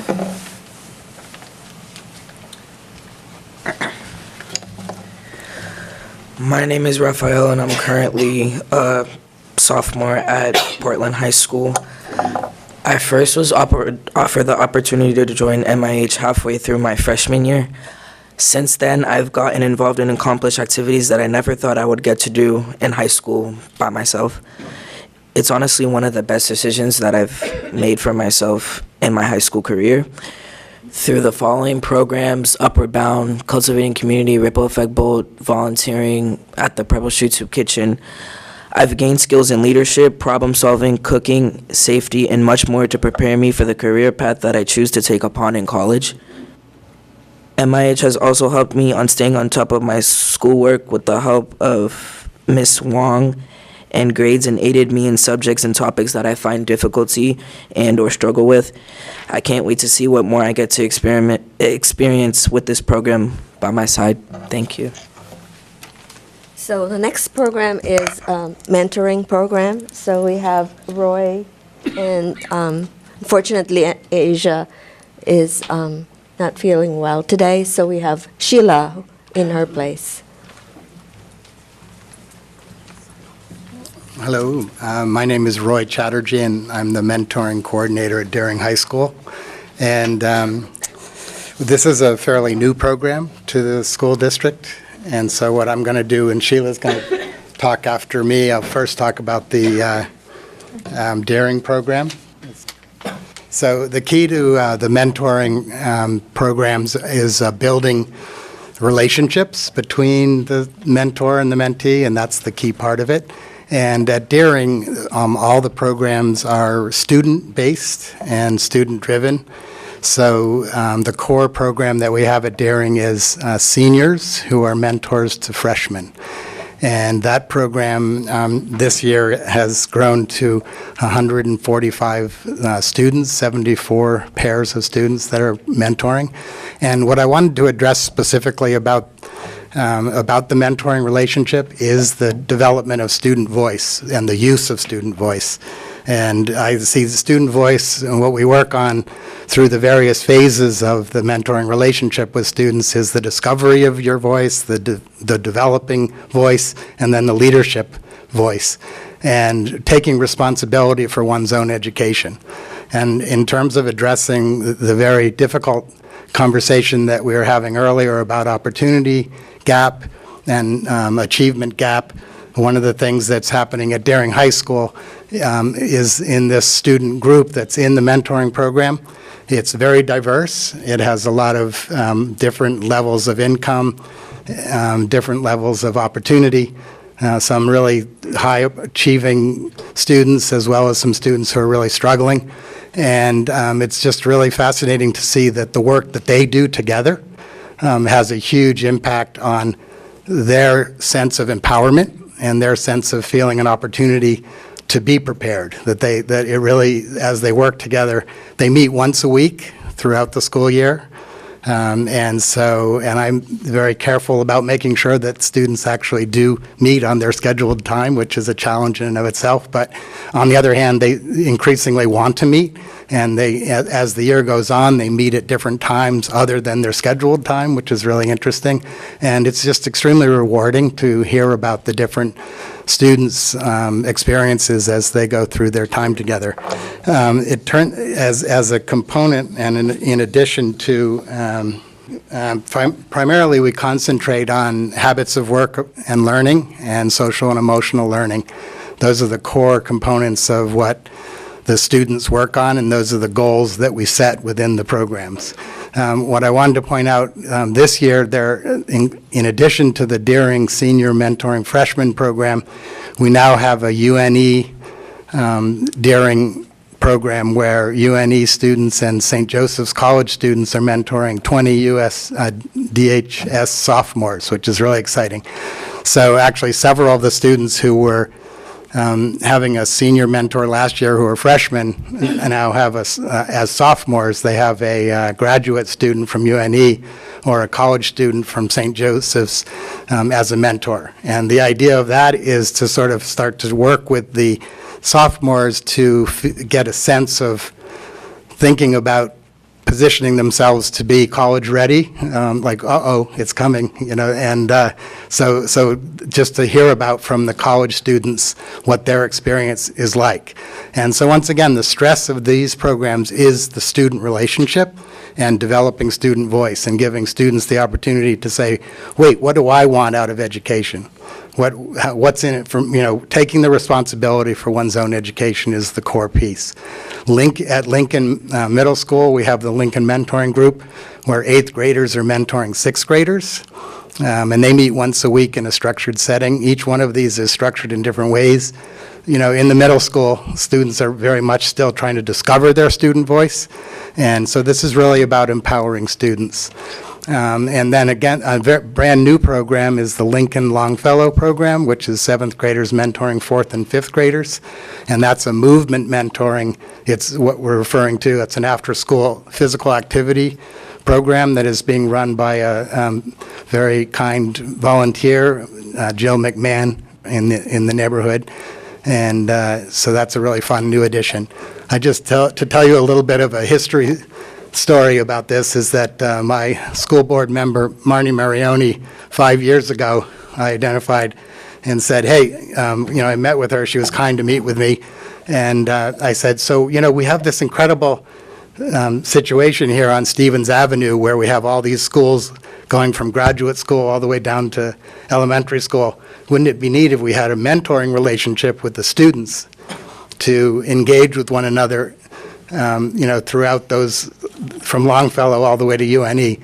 And this year, we've actually finally gotten to that point. So it's really an exciting opportunity that we can pursue. And I would really like to have the conversation continue about how the mentoring relationship between students can really contribute to this issue of the opportunity gap and the achievement gap, because they have a lot to say and they have a lot to offer, and they have a lot of ideas as to what would be beneficial for them to help improve their outcomes.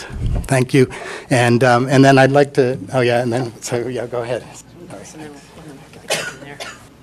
Hi, I'm going to speak about the Portland Mentoring Alliance, which is the mentoring program at Portland High School. Javier mentioned its longevity at Portland High. We're celebrating our 27th year this year of mentoring. And our program is a little bit different. It is an adult to student mentoring program, and we have 44 students who are aligned with an adult mentor at Portland High. You'll hear from one of our mentees, Diane, in a little bit, just about the experience that offers students. We currently have 15 mentors that are waiting to be matched with students, and we have 13 students waiting to be matched with a mentor. So we're continuing to grow that program. I think through the generous giving of other organizations. Let's see, Grace. I want to identify Maine Medical Center and IDEX, the Cooperative Extension 4-H, who are generous donors, UNUM. We have mentors from the Maine Law School, University of New England. We also get generous donations from WEC, so I want to recognize those folks. We're also partnered with a company of girls, and we have students who meet weekly with folks from a company of girls. Oops, sorry, wrong way. Who they meet and cook and do art and gather once a week. We have 20 students of color who attend weekly meetings to discuss current events and their own futures. We have 21 students who are part of the Cooperative Extension 4-H program and get opportunities to travel with them. And when you look at the number of hours that our mentors spend with students, we're upwards of 370 hours reported so far this year of adults working with their student mentors, mentees. And now I think we're going to hear from the students. I just want to say in introduction to our students here, Jessica Sandora and our Salim. And Salar has been kind enough to, while he was sitting here for another purpose that he's meeting, I asked him if he would come up and share his experience as a mentor. Alan Monga, who was going to be here, say hi to Alan. He was unable to come because his car broke down. So Salar is going to step in for him. So thank you. All right, thank you. My name is Salar Salim. I am a senior at Deering High School. Just to start talking about the program, personally, I think this was one of the best decisions I've made my freshman year being a part of this program. Basically, my freshman year, I got paired up with a senior, and his name was Julia. He goes to Bowdoin College now. It was actually through Make It Happen. And I think it's very important, the motivation and the help that I got academically. And he was also a very close friend of mine. Well, he became a close friend of mine throughout the whole mentorship program. And to this day, I continuously, we're really good friends. And I thank this program for that relationship that I have with my mentor to this day. And now, as a senior, I'm actually mentoring freshmen, which I think is great. And I think my role is to set my mentee up for success. And overall, I think we all know that freshmen really do look up to seniors in general. And it's very essential to provide that support system for the freshmen, especially because that whole transition between middle school to high school is not easy, especially for myself, somebody who did not know that much English and who was sort of struggling at that time. Finding that mentor, it was it was a very good step, and it was very helpful overall. I think also as a senior, I've experienced high school overall, and I've gotten used to how everything works out and the whole classes, the opportunities that I have, and I think it's important for me as a mentor to be that person that looks out to my mentees so they don't, I guess, do the same mistakes that many other freshmen do. And overall, I think this program has been on the rise, especially this year. And as I said, it's more than a mentorship. It's like an ongoing friendship. And yeah, it's basically providing a friendship. Yeah, as I said, because that whole transition is not easy, and I think it's important to provide those opportunities for freshmen, whether it's academically, or they just need a friend to talk to at that time, or even help them out, being oh, what are you interested in? And as a senior, I know a lot about programs like the Telling Room, Youth Court. What are they interested in, and how can I help them pursue that goal and like go on with those different programs that I know of. Yeah.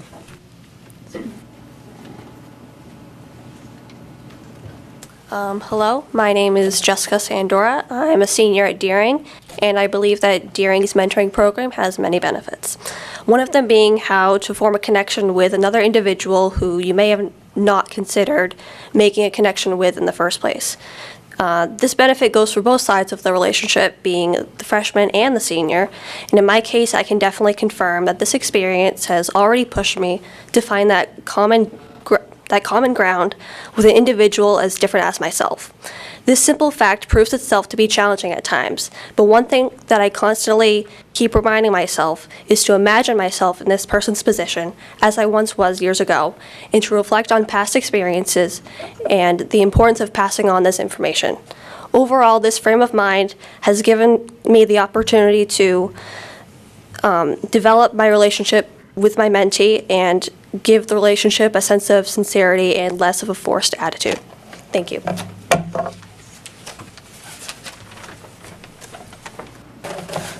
Thank you. My name is Diane Mutoni from Portland High School. I'm a junior. I've been in a mentoring program since my freshman year. It's for 2 years now. And there is nothing good as having someone you look up for.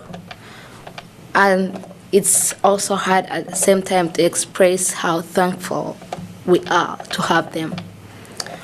My mentor's name is Cindy. Cindy and I have built a strongest bond together. It's not like she's there to help me do my schoolwork, homeworks, guide me in everything about school, but she's a good friend of mine. She's always there whenever I need help. We get time together to have fun in summer.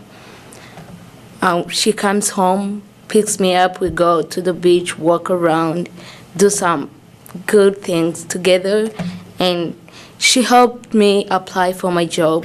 She took me there in person to apply for it. She's a wonderful teacher, a leader, a role model, and everything good one can look in for a good mentor. She has inspired me to inspire and made my time together so interesting and memorable. Thank you.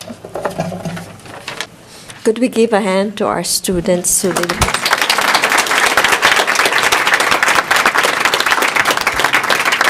Thank you very much. They were so nervous coming, and so that smile when they were presenting, it was very helpful. So I want to say that to conclude, while these programs have been in existence, they had not been coordinated nor fully funded by the district until this school year. And so in August, we started with a retreat to review past work of each program and devise a strategy moving forward to formalize, strengthen, and solidify our work as youth development team. So the team now works collaboratively. We meet regularly to help support and enrich all programs. We also tap on each other's strengths in order to work smartly and effectively. We see the importance of getting students connected with a host of opportunities that will meet their academic requirements as well as their interest. From the get-go, we included in our team the school's community coordinator. So for those of you who have been on the board for a while, that's the Portland Partnership team. So Sue Doyen for Portland High School and Tina Mickelson for Deering High School, as well as Nanette Dyer-Blake from Multilingual Community Outreach and Development Specialists. So they help recruit, train, support volunteers, and find grant resources to advance our work. As a team, we recognize the value of community relationships. They help provide students real-world experiences that could impact their future.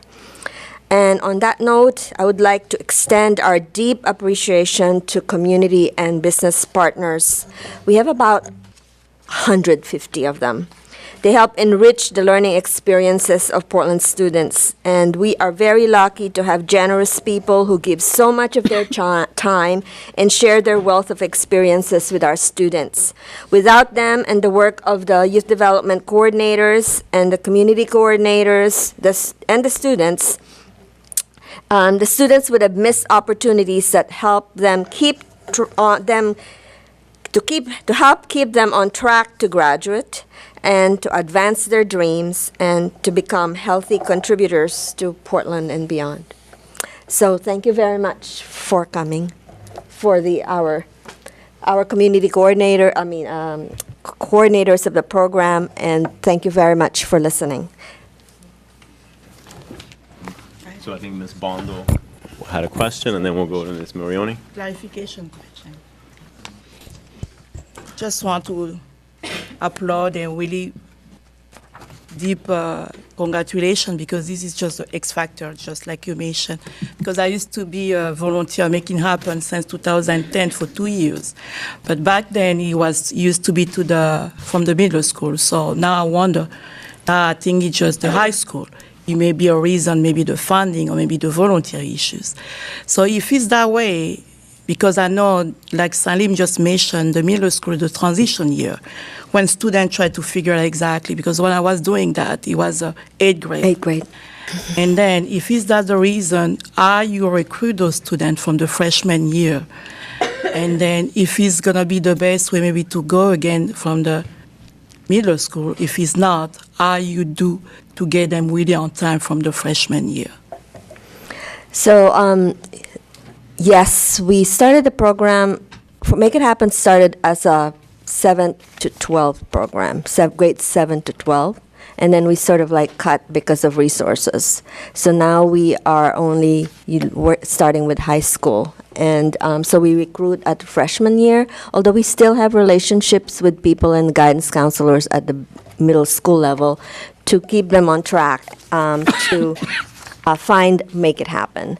So because now we also have the name recognition, so people the students seek us out.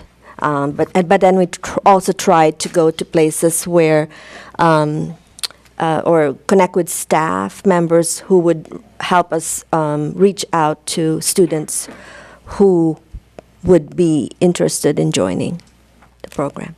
So thank you for pointing that out. Okay. You want to say something to add to that?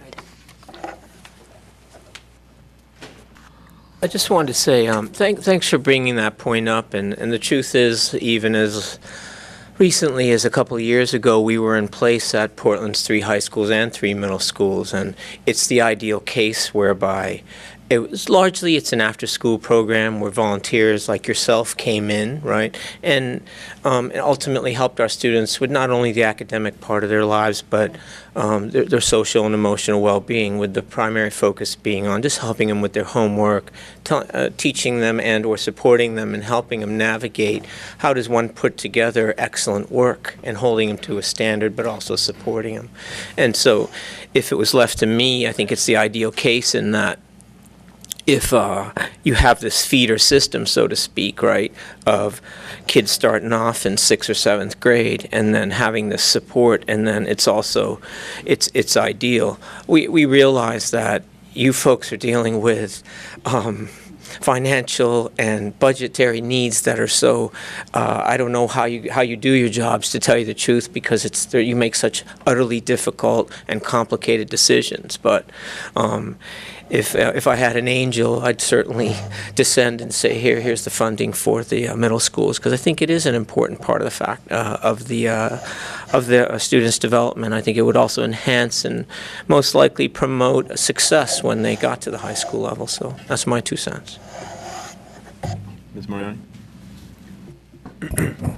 I just have to say, going into my 11th year on the school board, this is one of the things that I am so proud to hear about, how it's succeeding, we're maintaining it, and I would love to see, honestly, it go back to supporting our middle school students, because having volunteered as well, having worked with Mr. Chatterjee and trying to get this embedded and adhering with the mentoring program, having my own son be a mentor as a senior now to a freshman, and him coming home excited about what he's talking about with the freshman student.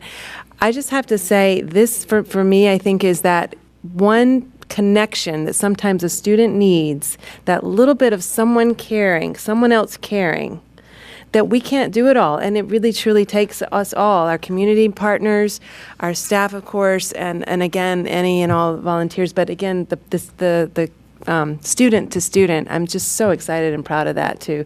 So thank you for all of your hard work, and thank you for, hope to see this for sure continue to be funded. That'll be my priority. Thank you. Of course.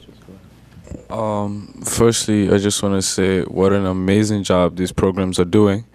I myself am part of the Make It Happen program, and honestly speaking, I think I wouldn't be sitting in this chair if I did not meet Mr. Cronin.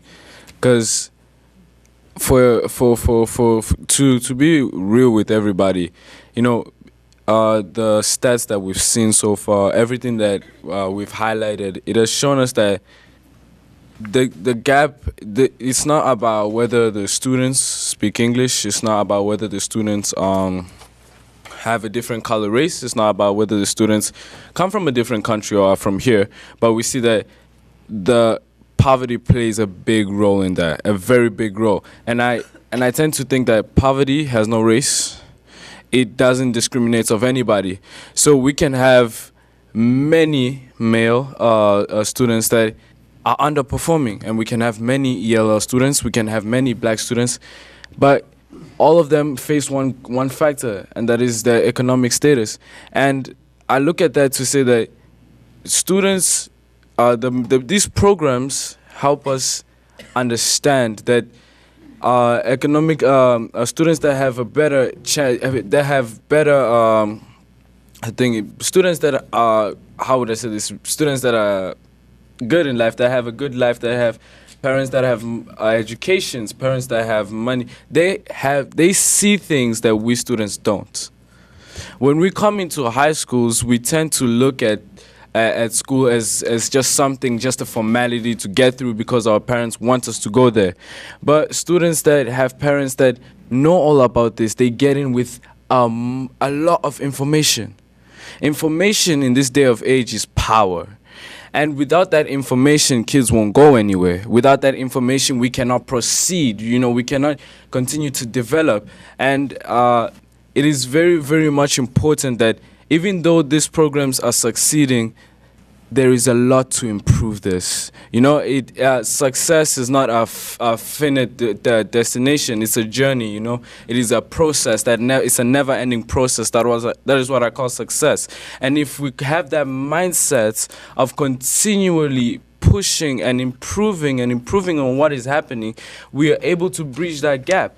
And what is happening here is that it's a system all over the country. It's a system all over the country where students that have economic disadvantage cannot perform at a high level. And what I would like to say is that if we as a Portland district do a very good job, we can be like an itch in the body that attracts, you know, the whole attention of the country can come to see that, you know what, they're doing something right, we can follow them, and we can start a fire that continues and break the cycles. Because honestly here we can do a lot of things, but we need to understand the problem starts way up there. It starts with the country. And if we can start if we can push this, if we can start our revolution, we can begin a fire that can change the way people think, the way we live our lives here in the United States of America. Thank you.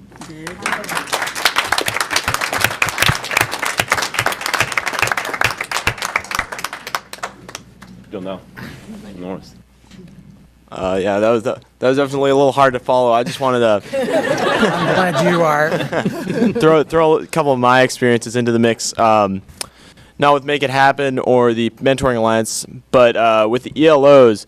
I've actually had I'm not part of an internship myself, but I remember my freshman year, as Levinsky was saying, at Portland we go through sort of mock job interviews, and then sophomore year we go through a job visit, sort of. And I remember both those experiences. I'm a junior right now, but I remember both those experiences these previous 2 years very vividly, and I think they had a really positive impact on me myself as well as many of my peers. I remember my job interview. I everybody was really nervous, but I think I remember I got interviewed by Barb Stoddard, the HR rep for Portland Schools, and that was really cool. And it gave a lot of real world experience that I might not want to be part of the HR team at Portland Public Schools, but just the experience, the experience itself, I feel was very important to have, and it actually helped me with a job interview later that year.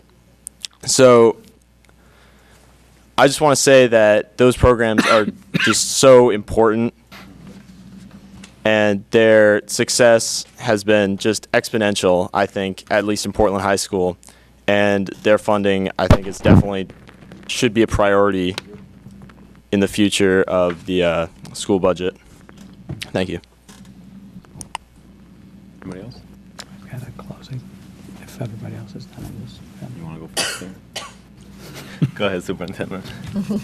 No, I just want to recognize the amazing talent that we have in this room, both our staff and our amazing students. I think that, this is somewhat coincidental that this is on the following the presentation on the MEA, but I think it's important for us to recognize that every day in our schools, we are breaking those patterns that are reflected in the data. We're not doing it enough. We're not doing it as well as we can and should, but we are seeing those patterns broken every day, and this is an example of that. So for every one of you that are a part of this amazing work, know that you are starting that revolution that Joseph talked about. And it is something that, our focus as a district is making sure that every student has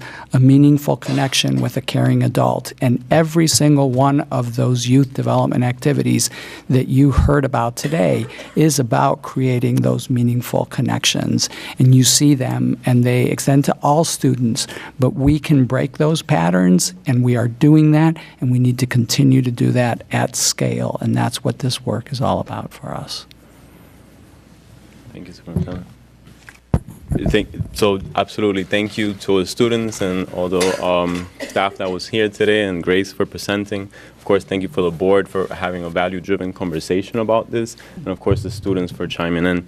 It's, I've said this so many times, but then I keep kind of going back to it. I don't like cliches, but it takes a village to take care of our children. And this board is part of the village. It's actually a critical part of the village because we have a say on the resources that we apply to these programs. We know from last year's budget that these programs were a priority of the superintendent, and we know that we had a hard time identifying how we were going to finance these things. But we did not have a hard time identifying that the value of these programs far exceeds, and it is going to be returned to us as these students grow up and participate in our society. Okay, I can't wait for this young man to be my boss someday, because clearly he's going to be a powerful person.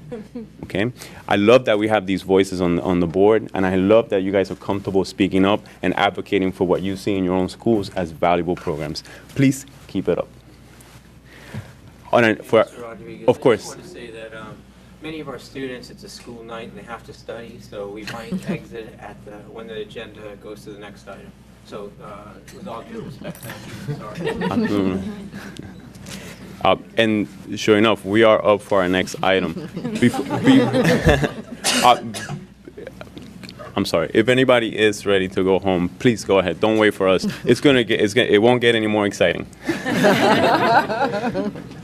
I recognize that there are a lot of folks in the audience for the next item on our agenda, and we normally wait to the end of our meeting to get public comment. Tonight, I'll be able to allow us to get public comment immediately after the presentation so that you guys don't have to wait through the rest of the meeting, because like I said, it will not get any more fun than what it's been so far. The superintendent, please speak to the board focus on education on the graduation date change to accommodate eight holiday. Yes, thank you, Mr. Chair. Our second focus on educational issues today is around a topic that is also aligned to our equity goal as a district. We strive to be a diverse, inclusive, and tolerant learning community. As a district, we annually issue a calendar of religious holidays that should be avoided when scheduling events. In your packets, you have a copy of that calendar for this year. The calendar was issued in the spring alongside our calendar, our broad calendar for the school district, and then it was resent in the fall. As you can see, this calendar highlights the holiest days in the Christian, Jewish, and Muslim traditions. It also directs staff to avoid scheduling events on those dates. This is consistent with Board Policy JEA, which is also in your packet and deals with attendance. And that policy, as you know, is consistent with state law around school attendance, which qualifies religious holidays as excused absences from mandatory school attendance. Board Policy ICA, which is also in your packet, calls for the school board to approve the school calendar in April. And as specified in the policy, the calendar is to include the mandatory student attendance dates and the other dates set aside for storm makeup and for teacher attendance. The school board does not approve the religious calendar holiday, nor has it been the district's practice to have any school-based activities approved centrally. In fact, as far back as anyone can remember, schools have worked with each other to set graduation dates that conform with state law for senior attendance and work with their venues and with their school schedules. There has been no central coordination around those dates. So, it was a surprise for us to learn that we had scheduled graduations on a date that coincided with one of the holiest days in the Muslim tradition, Eid al-Fitr. The issue was brought to the attention of principals and me on December 5th. We originally were told, because the holiday dates vary for a variety of reasons that we'll be discussing later, that we needed to avoid any graduations between June 3rd and June 7th. That would have impacted all of our graduations and pushed us into the following week. Upon further research and conversations with leaders in the Muslim community, we were able to receive assurance that only events between June 4th and midday on June 6th would need to be rescheduled if we were able to ensure that our Muslim students would be able to attend their well-earned graduation ceremony. From that point forward, so from December 5th forward, our principals worked with me to determine dates that would best fit with the schedule and would also fit with the considerations for their venues. The week before the holiday break, we had been able to get a calendar of options and agreed to work through those over break leading up to an announcement last week. In the course of doing the due diligence around these schedule changes, the issue became known to members of the community with a vested interest in retaining the scheduled graduation dates. Specifically, there was considerable concern that a graduation schedule change would require other significant changes to activities associated with graduation, such as the post-graduation event hosted by the school parent organizations that's known as Project Graduation, as well as influencing travel plans, as well as influencing senior assemblies and other activities. Part of our rescheduling efforts accounted for these activities and added to the complexity of the rescheduling process. I regret that I did not bring this issue to the board earlier. I intended to work through all of the scheduling with our staff and bring it to your attention before it became a public issue and when we had a concrete alternative plan. I obviously failed to do that, and I apologize to the board members who were caught off guard by this. I know that this has caused distress in our school, among our seniors and their parents, and I recognize that knowing the graduation dates in advance is important, as this is a momentous occasion for all of our seniors. Families plan trips to coincide with the end of the school year, and out-of-town family comes in for the event. I'm happy to report that we have been able to work through all of the various options and arrived at a schedule that, while different from the original, minimizes the impact to the extent possible. Our graduation schedule now calls for all 3 schools to hold their graduations on June 6th, beginning with Portland High School at Merrill Auditorium, beginning at 2 p.m., followed by Deering High School at Cross Insurance Arena at 4:30 p.m., and then Casco Bay High School at 7:30 p.m. at Merrill. For PHS and CBHS, these are time changes. PHS was scheduled for 10 a.m. that morning, and Casco Bay was scheduled for 6 p.m. that evening.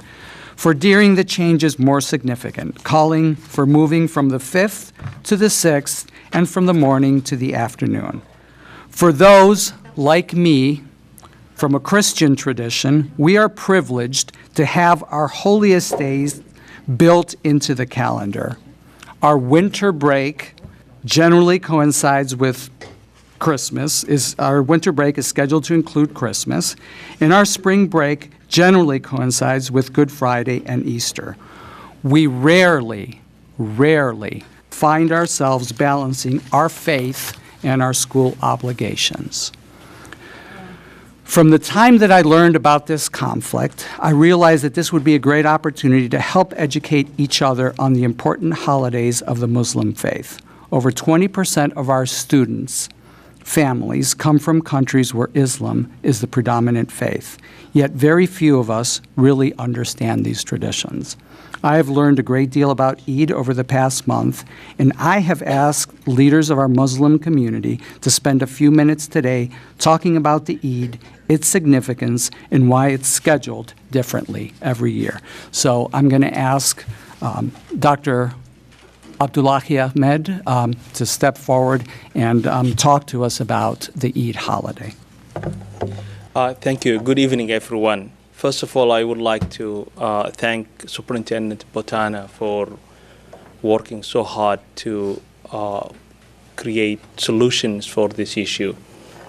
I would like to say that I'm in the middle of this issue for many reasons, and I'm a Muslim, and I worked for the school system since 2001. And in different capacities, and now as a school administrator. With that, also I'm one of the Muslim community leaders in the state, and if that was not enough, also I have a senior who's graduating this year at Deering High School. So that makes me actually in the middle of this issue, which Superintendent Botana tried to, and with the principals and with everyone, to resolve this and come up with solution. So I thank you very much for this and for what you did. I know this created a lot of, and as I said, my daughter is graduating this year, and I have family members who are coming within the States, as well as far as from Sweden and some parts of other parts of Europe, and all they want to attend this, and they do not know, or they didn't know exactly what will happen. But the Eid, how Eid, we determine Eid is very complex, and thanks for the opportunity that we are giving us to learn about and from each other. And I'll be taking questions if there's any question about how we determine the Eid. But in Islamic religion, we have 5 tenets or 5 pillars of Islam, and amongst these 5, there are 2, which is one is the pilgrimage to Mecca, which is in Saudi Arabia, and the fasting, which is about 30 to 29 days. And I'm saying 30 to 29 to 30 days.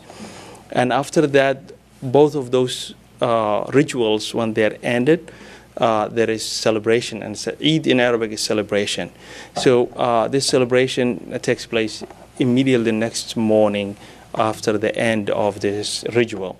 So it's hard to determine the Eid date, because we use the Muslims use the lunar calendar, which the month can be 29, and at times can be 30 days.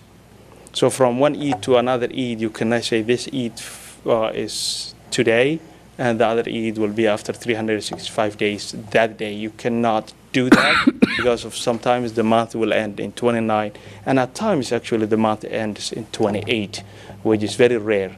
So closer we get to the Eid day, more we know about when it will fall. So last Eid al-Fitr, when we had, no one will knew that it will be like first 10 days of June. So closer we get, we will just narrow it to this, and now it is in the time frame that Mr. Botana mentioned. And it is very important that for the Muslim students and families to be part of the graduation, but it will not be the students and their families will not be able to be not attend that celebration and go to the graduation. It is very hard actually to be given this choice. So any accommodation and understanding and consideration from the school board, from everyone in the community is very important. And that's why Muslim community leaders, they sent a letter to Superintendent Botana, and they were requesting and also being grateful about the accommodations. So we are grateful and thankful to you all for considering this, and to the larger community for this. It requires a lot of sacrifices and accommodation. So thank you for the inclusion, and we will appeal to the larger community to accept us and accommodate this need. Thank you. Are we all done? No, I think it's, if somebody wants to ask a question of Dr. Ahmed. Yeah, thank you to explain it to us. I just want to understand about the complexity of the Eid by year. So how is going to happen now? Because this is the calendar, then we really affecting the whole community, the whole city, the whole parents. And then, every year we're going to adjust ourselves to the Eid, because the Muslim community cannot really define the specific day, like we have, like the Christian, we know that is a specific December. So we do the calendar accordingly to that. So what is going to happen now for the other communities? So we're going to be impacted every year by the change of those days? No, the good thing is that it is going to be within the school year. So next year, the anticipation maybe now is the first 10 days of June. So next year we will say it will be last 10 days of May. So it goes about 9 to 10 days every year. It will go to, so it won't be any time soon. I could say like about next 10 years. Okay. And especially in relative to the graduation. Yes. Oh. So last year it was around, wasn't it like June? You can't. I'm sorry, excuse me. We're gonna, when we have a moment to have public comment, I'll have you guys speak. I wanted the board to kind of get their comments in first. Mr. Baez. Having worked in my residential high school summer school program with a number of Muslim students, I found that this is even more nuanced than this.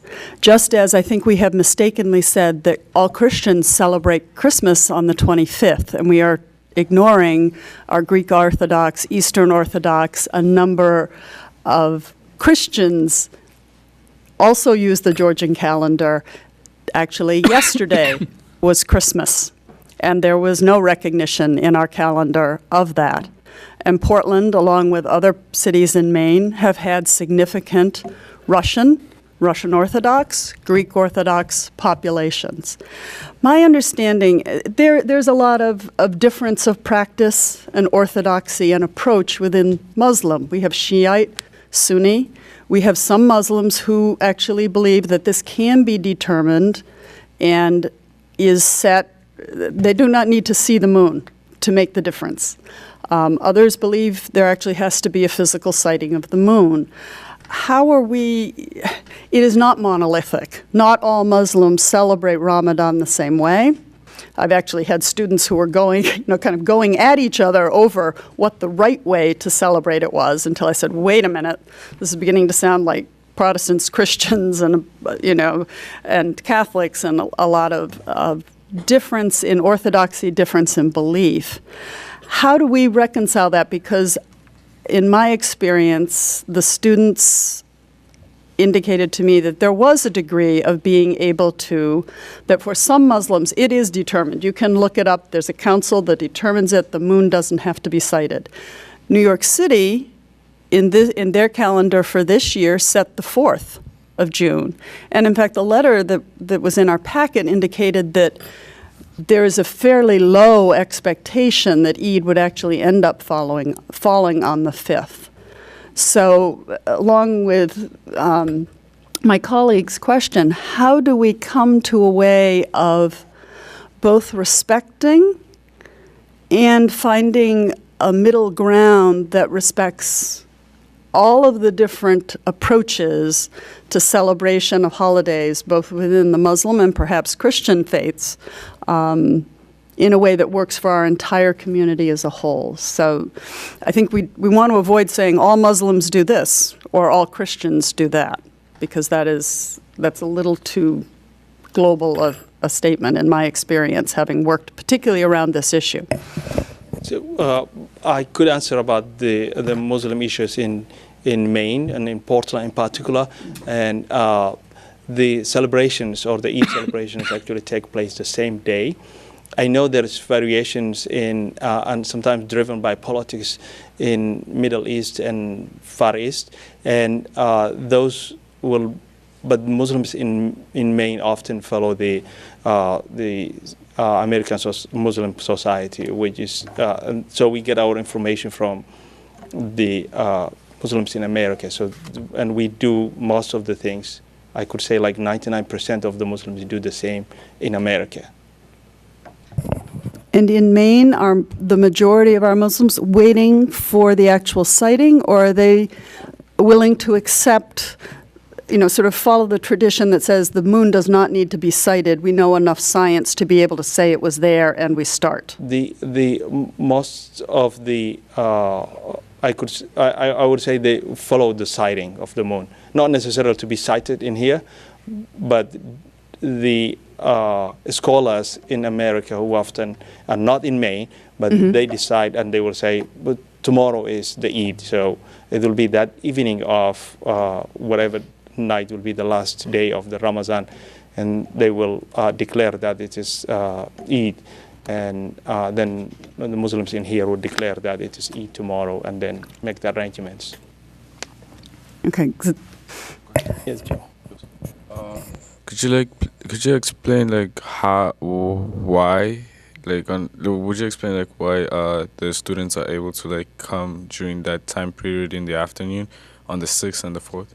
In the afternoon? Yeah. So in the afternoon, and that's what Mr. Botana and his team came up with, which is that compromise in the afternoon, even if it is in that celebration period in the afternoon is workable. So that's why if something happens in the 6th, in the afternoon can work as well. So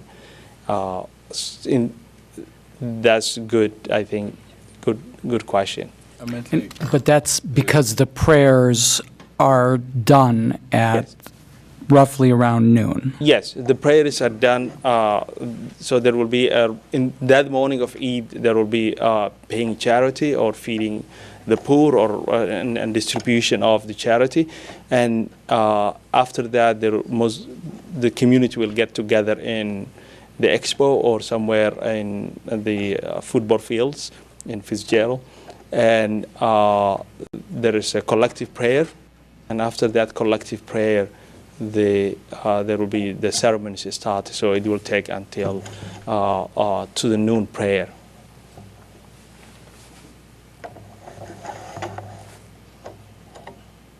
Any questions?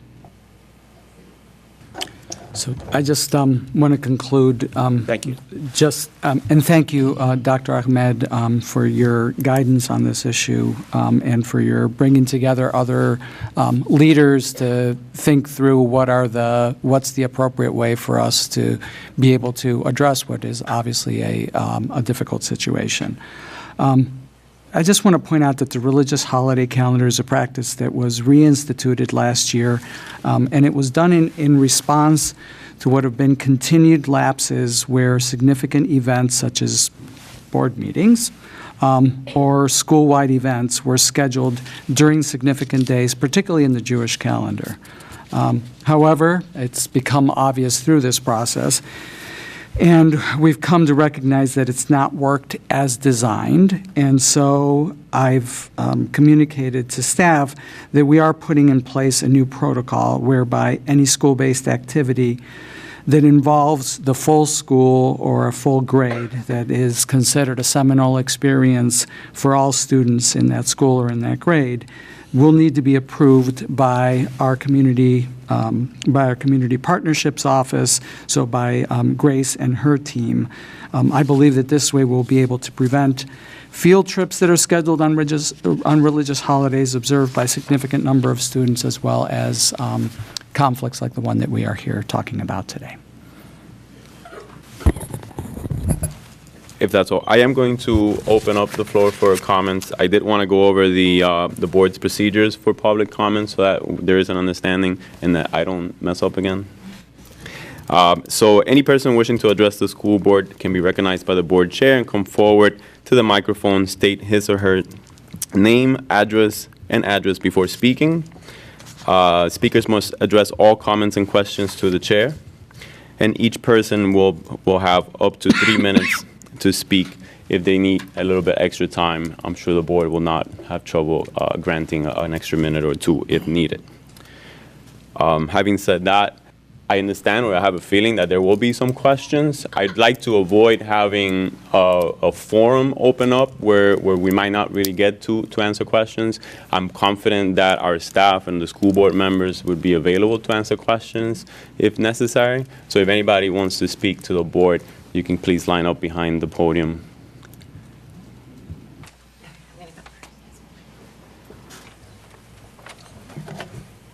So my name is Michelle Dill, 30 Hamlet Avenue in Portland. I have a senior at Deering High School. I also am a parent for project graduation. I've also been the president of Boosters for 2 years, so I'm very invested in Deering. So I appreciate living. Roberto knows what I do for a living. So I work in the community with the immigrant population every day. I appreciate living in a diverse community and recognize that there are many different religious holidays and traditions. I'm not here to discuss the Eid holiday. I'm sure we can agree that it's an important Muslim holiday.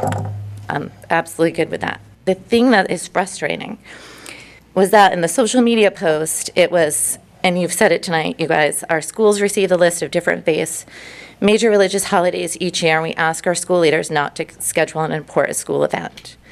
We got the calendar today that listed Eid on the 5th. So I guess one of my issues was I felt that it was apparent to me that all the information was readily available there.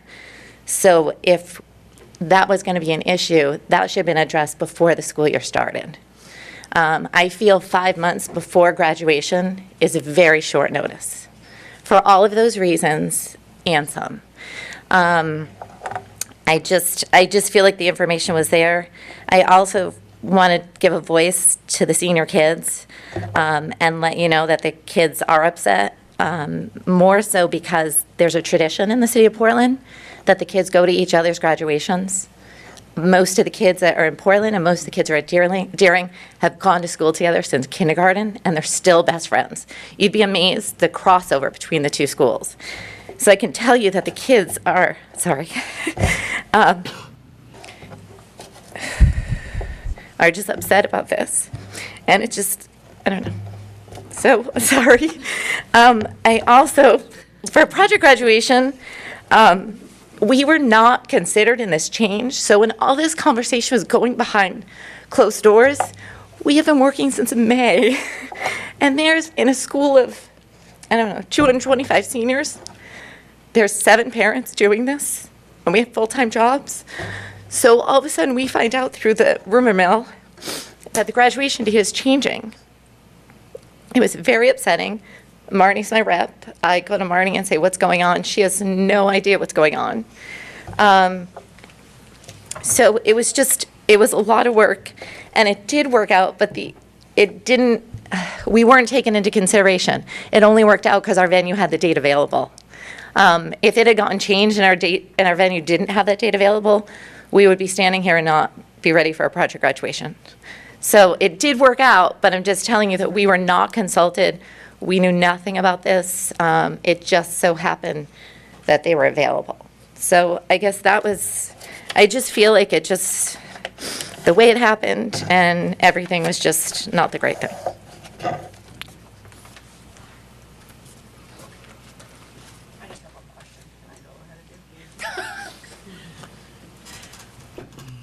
Hi, my name is Rachel Klesch, and I live at 18 Brook Road. I have a graduate of Deering, I have a senior at Deering, and I have a brand-new baby. So I'll be here for a long time. Michelle speaks, I think, for the feeling of all of us. My question's a direct question I'm hoping someone can answer. If the school board sets the calendar in April, and Eid was around June 15th last year, and we're told it's about a 10-day window back every year, how did everyone miss the fact that it was going to fall there?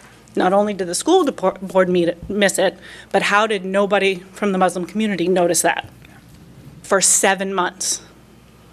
That's my question. I want to know how this was a surprise. Yeah, and I will attempt to answer that. And you know, as I pointed out, we do put out that calendar, and the calendar did indicate that June 5th.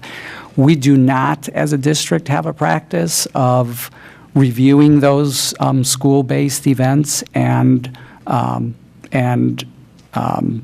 catching those. We don't have a good system of checks and balances.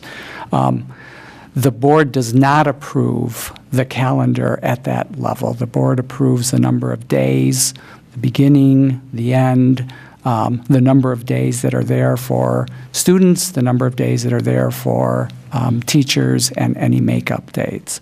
And at central office, we don't approve those activities until now. But given this situation, which comes on the heel of instances both years that I've been here, where we've scheduled events on the holiest days in other faith traditions, we need to put a process in place.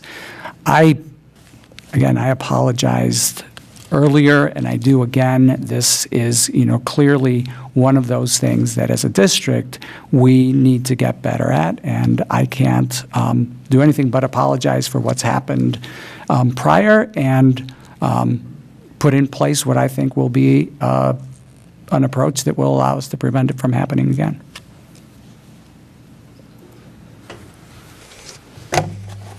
Hi, my name is Kathy Buxton. I live at 40 Lane Avenue here in Portland. I am the parent of a senior that attends both Deering High School and PATHS.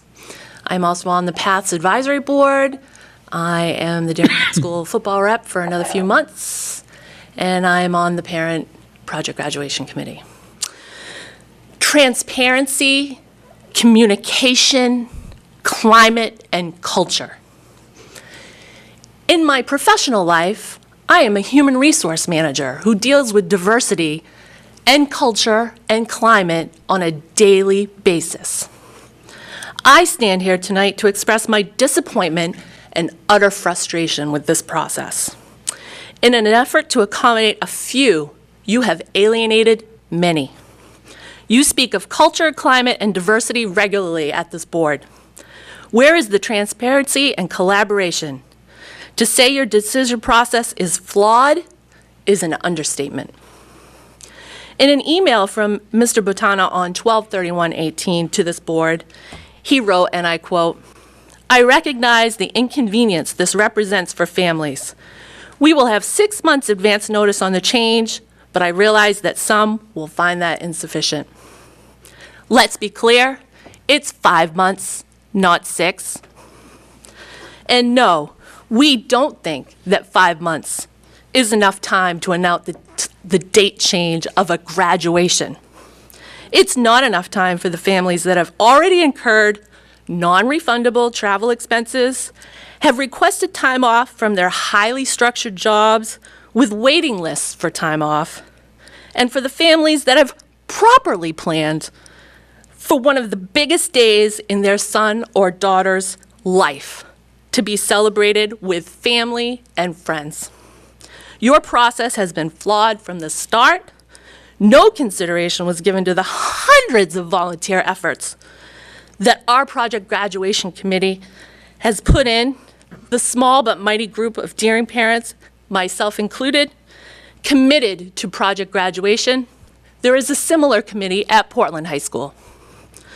Time spent planning, fundraising, signing contracts, making deposits, writing letters, securing donations. How did we get to this point? How is it that a group that has worked tirelessly on behalf of all Deering High School students was not giving a thought in your thought process? And remember, it is all students. Do you know what project graduation is? Do you care? We do. How did graduations not get reviewed? How did the person or persons responsible for advising this board on multicultural issues miss such an important date? Why was it just called a surprise when a calendar was included in our packet this evening that clearly stated that it was a Muslim holiday? This should have been on somebody's radar back in April. And honestly, I can tell you, it was discussed at the project graduation's first meeting last April, where we all took out our phones, Googled Ramadan and Eid, and trusted that our leadership would have planned appropriately. You failed us as parents. You failed our graduating seniors. How is it that something as significant to our children as graduation has become to be a perceived secret? This conversation took place in a back room in December and should have been decided and dealt with last spring. Why did it take the rumor mill, an email campaign, and social media to get the attention and bring this to the agenda tonight? Even after you were aware that we parents were upset, there was still no collaboration or communication, as demonstrated by the announcement of our location. There is a clear lack of transparency with this decision, a decision that impacts all students. Our children are angry, we parents are angry, and we should never have to ask this board if proper communication and transparency are things we need to take into question with you. You're elected, and we trust you to represent us. Let me be clear as I stand here tonight, this has nothing to do with Eid or religious accommodation. Our kids want to graduate with their friends, all of their friends. No one thinks that we should not accommodate a religious holiday. This has everything to do with the way this specific situation has been handled. Minds were made up and dates were changed long before the announcement to students and the public, which, by the way, happened yesterday, not last week. I remain frustrated and disappointed with your process and ultimately your decision. And I only hope in the remaining 5 months there won't be any other major changes that impact all our kids.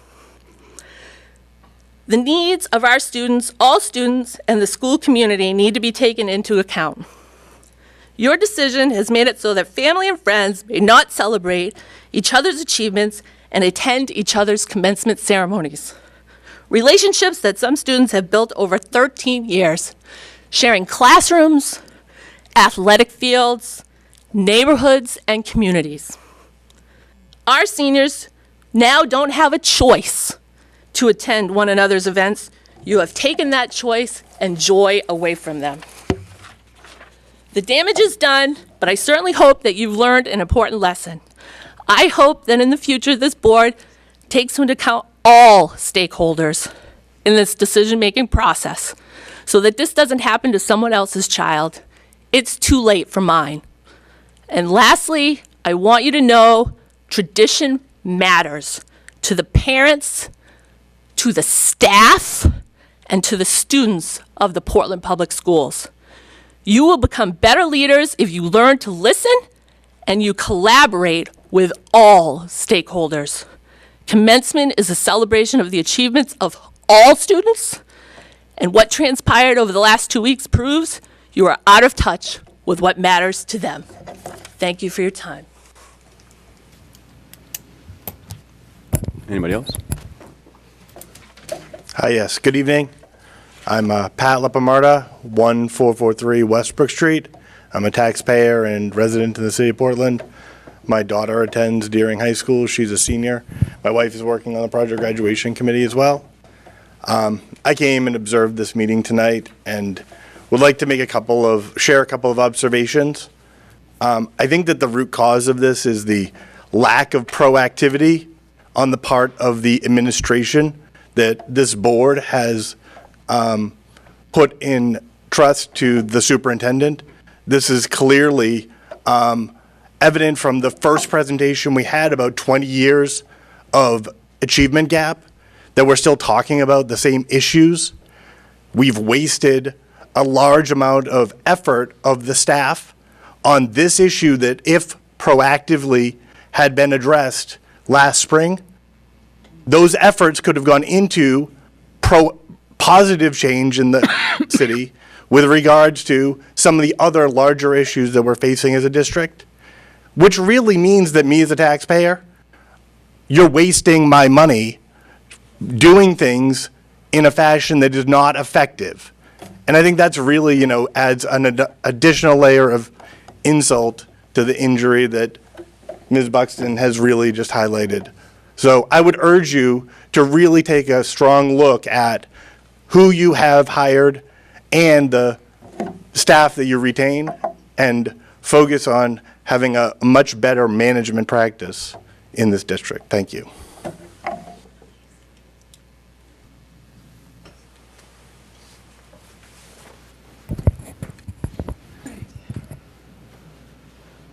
Hi, Shawnalise Lepamarta, 1443 Westbrook Street, Portland. I do believe that I accept your apology and believe that this is not something, obviously, you intended to do.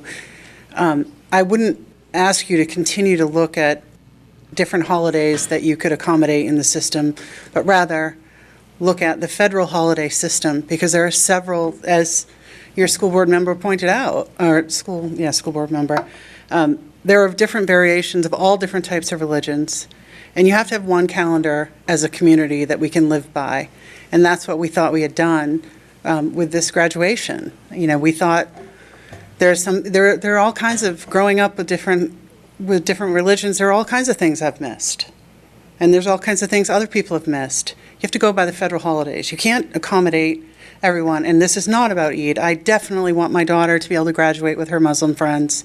She wants to graduate with them. But you had the gentleman who stood here, Dr. Ahmed, today, to tell us about what Eid is and why it was made, the change was made. He's a parent of a senior. He's the leader of the Muslim community, and he's the assistant principal of the school. And 5 months before graduation is when it was brought to the attention of our entire community that this is a major issue.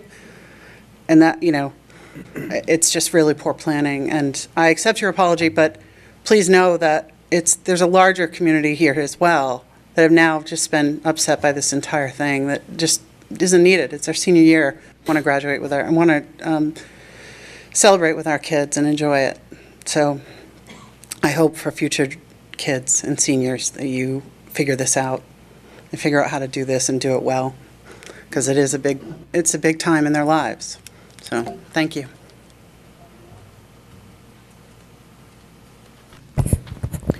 Is there anyone else who wants to speak tonight?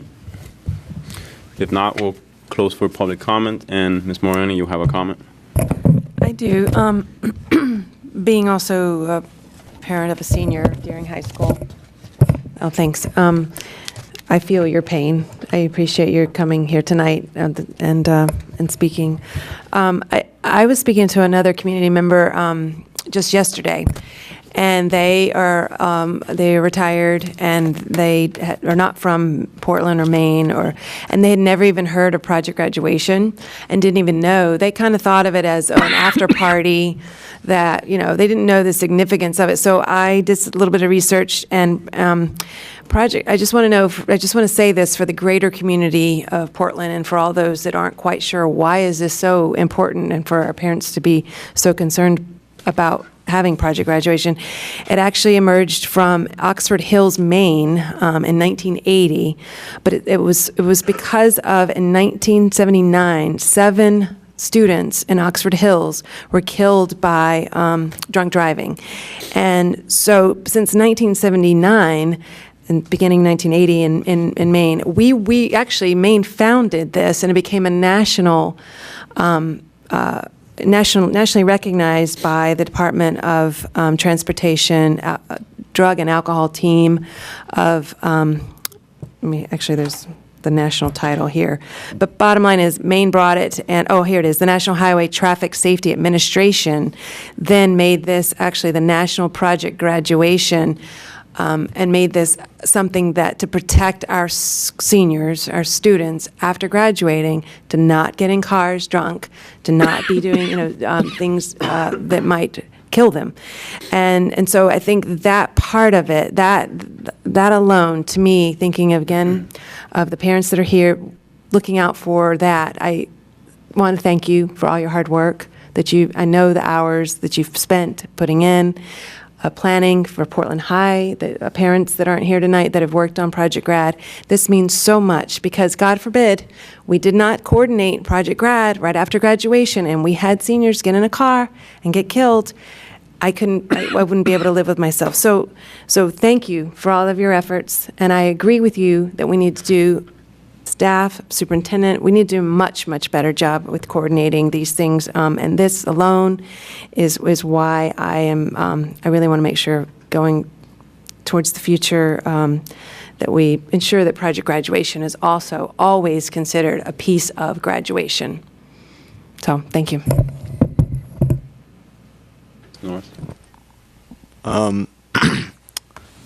I just want to throw, I know it's been said quite a lot tonight, but I saw this item on the agenda, and I spoke to some of the seniors at Portland, and again, similar to these parents from Deering, we didn't know exactly how this change was going to play out, but and again, many of them kind of heard it through the rumor mill, kind of just popped up, but many of them are, again, similarly super disappointed that they're not going to be able to graduate with their friends, with these people that they've spent a large portion of their educational careers with.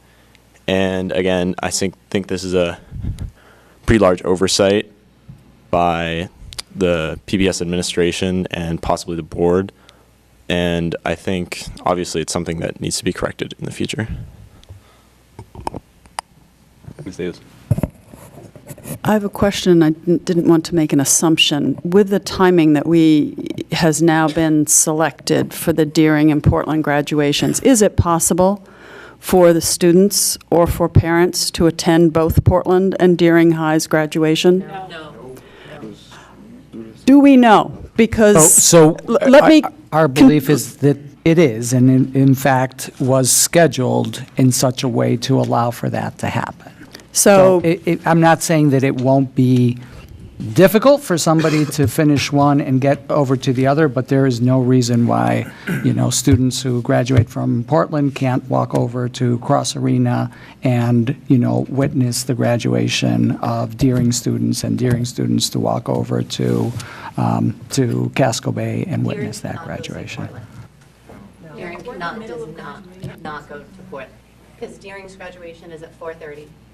They'd have to leave halfway through it to go get lined up and dress themselves. They have to be at Cross at 2. Okay. They have to be at the Cross Arena by 2 o'clock, and Portland's graduation is at what time? Is at 2 o'clock. Yes. Okay. So they will be at the Cross Arena at 2 getting ready for their own graduation. Do we know for certain? Because Is that true, Mr. Palmer? I don't know. Obviously, we're just getting to. Well, I yeah. have a senior that graduated Yeah. 3 years ago, and he had to be at lacrosse 2 hours before graduation. Yeah, the reason we get, and Greg Palmer, principal during high school, so I would say three things. First is that I am also sorry. I mean, Deering's is impacted by a day plus, and so I appreciate the superintendent board kind of falling on their sword in this, but I think it's my fault, so I apologize. And secondly, students do, now that we know the date and time, we're going into specific planning. Students typically get there early because we're afraid they're not going to get there. And so we usually have students get there early enough that we can count them all up and make sure all that happens. We do a fair amount of standing around during that time, so we will work to, I don't know if they could see the complete graduation, but we will coordinate it for students who want to go to the Portland graduation to be able to see some portion of that and come back to Cross, and we'll be going with them, so we can make sure who's there and get everybody back and lined up in time. And we will. That's not going to work. Yeah, well, we're going to work to. I mean, luckily it's in the same area of the city, so we're going to work to try to find out which students want to go and try to get them there for some portion of it, and then be able to get back for hours, and I will probably be there with them. The third thing I would add is about Project Grad itself, that our goal, to Ms. Marioni's point, is to increase our percentage and get as close to 100% of all our seniors to go as possible. And I know it could turn into a debate about details, and I think now we can, locally in our schools, we can work together to now diminish any negative impacts. I would add, that's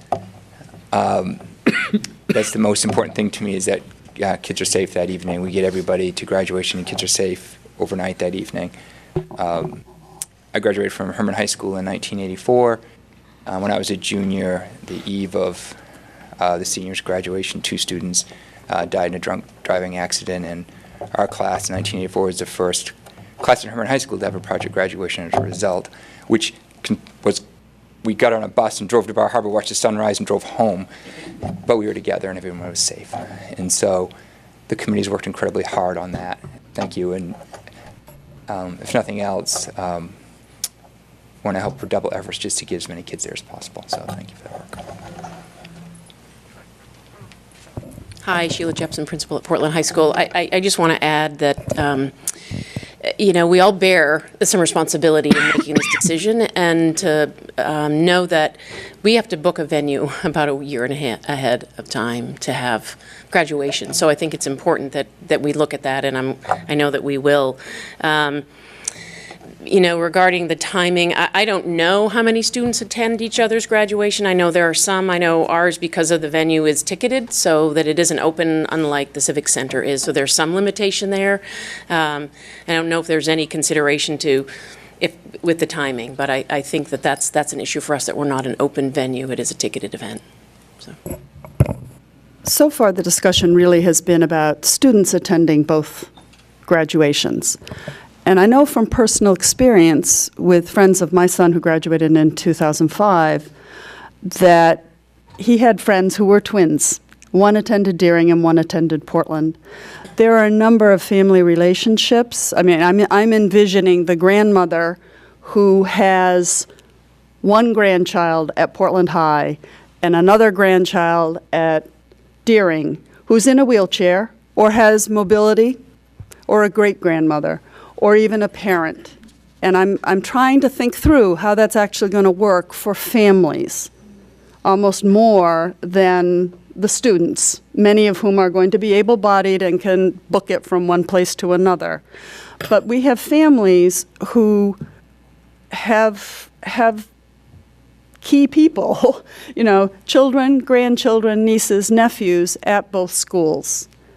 And it sounds as though this plan, as it sets, will make it so that those families have to choose whose graduation they see.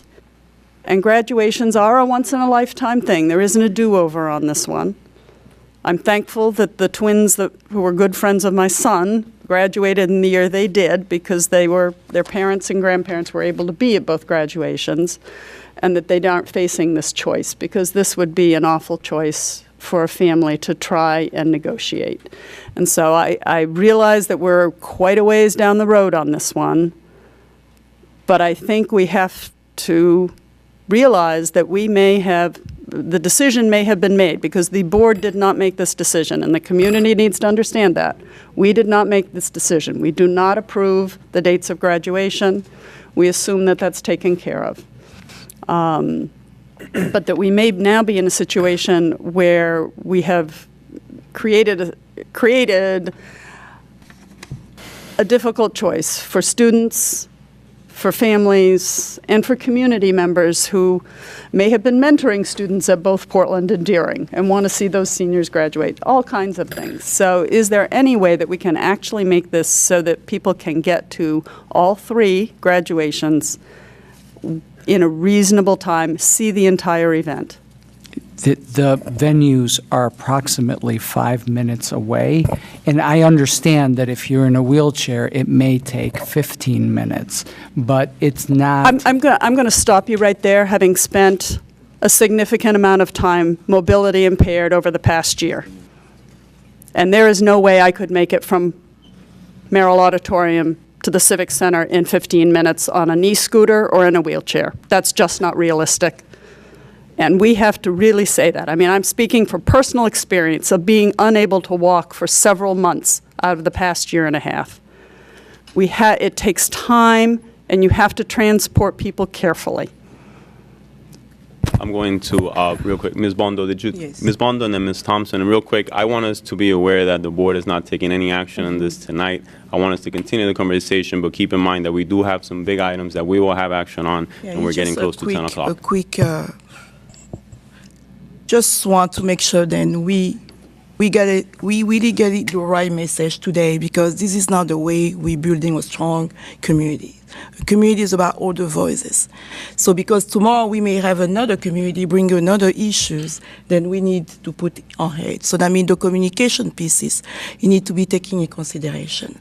If we can all working together to make sure that 5 months, as a parent, I'm never going to accept it, because we have made plans. So that means the way to build a strong communication is to have everybody on the same table discussing and try to find solutions together. So this is the way a community is about. And our school is representing all voices and all community included. So we need to be aware, like sitting all of us here, make sure that next time we can all work together to never see this thing happen, because this is a sad day. Thank you. Ms. Thompson. One question. No. Just curious. I'm sorry, so we did close the opportunity for public comment. Ms. Thompson. I was just like to know how many kids. Excuse me? How many Muslims are in the senior class? About 20% of the class is That's Muslims. 20% of the school. How much? All right, we're going to, Ms. Thompson, you have a comment, please. I think that we're getting away from what this, I think it's a very unfortunate event, and I know that Kathy and I went to school together, and I know many of you from living in Portland my entire life. And Portland is steep in tradition, and I think this was a very, very unfortunate event. And I appreciate all of the hard work that went into all of the planning by both schools. I think we can do a better job, but I want to make sure that it's very, to point the blame to any one particular person, I just have to, and it's not coming to anyone's aid, and I'm not discounting anyone's work, but even something as simple, and I think this was an oversight, but our superintendent even came to me as a Portlander about the Turkey Day game and said, how is the tradition? And so he is very invested in this community. You know, Kathy and I have lived here our entire life. We know what the traditions are, when Portland's graduation is, when Deering's graduation is. There's a tradition in so many things in Portland. And I just want to be careful that it's not a blame game here. It was a mistake. We all will work together better as a community to help inform each other. But I think we need to stop right now with pointing blame at anybody, because Portland as I know it, is a very special community, and we all pull together and we all work together. And I think there's plenty of work that we all can do together. And I want to remove the blame, even though he'll tell you that he'll fall on the sword with blame. But our superintendent really wants to be and is part of this community as much as you and I, Kathy, are, as many other people. And he really honors our traditions. And so I feel his pain in the sense that it really was a complete oversight. When Ms. Morioni called me, I said, no freaking way. I was just like, no, that's not true. It was a mistake. We all make mistakes. We make some big mistakes. It's not about pinning each other against each other, as all of you have said, about the religions or about the holidays. It's about working together, and we shouldn't be talking about how many Muslims we have or how many blacks we have, because we're a community as a whole. So let's stop right now and understand a mistake was made. We'll do better in the future. We've all learned from this. We're moving on. We're sorry. That's all we can say at this point, but thank you so much for all of your hard work. And there's nothing more we can say at this point. So.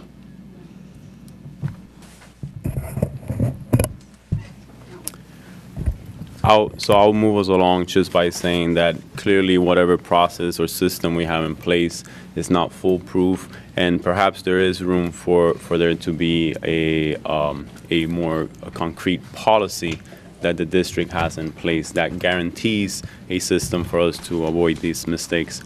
And that's a discussion that I've began to have with the superintendent over the last week.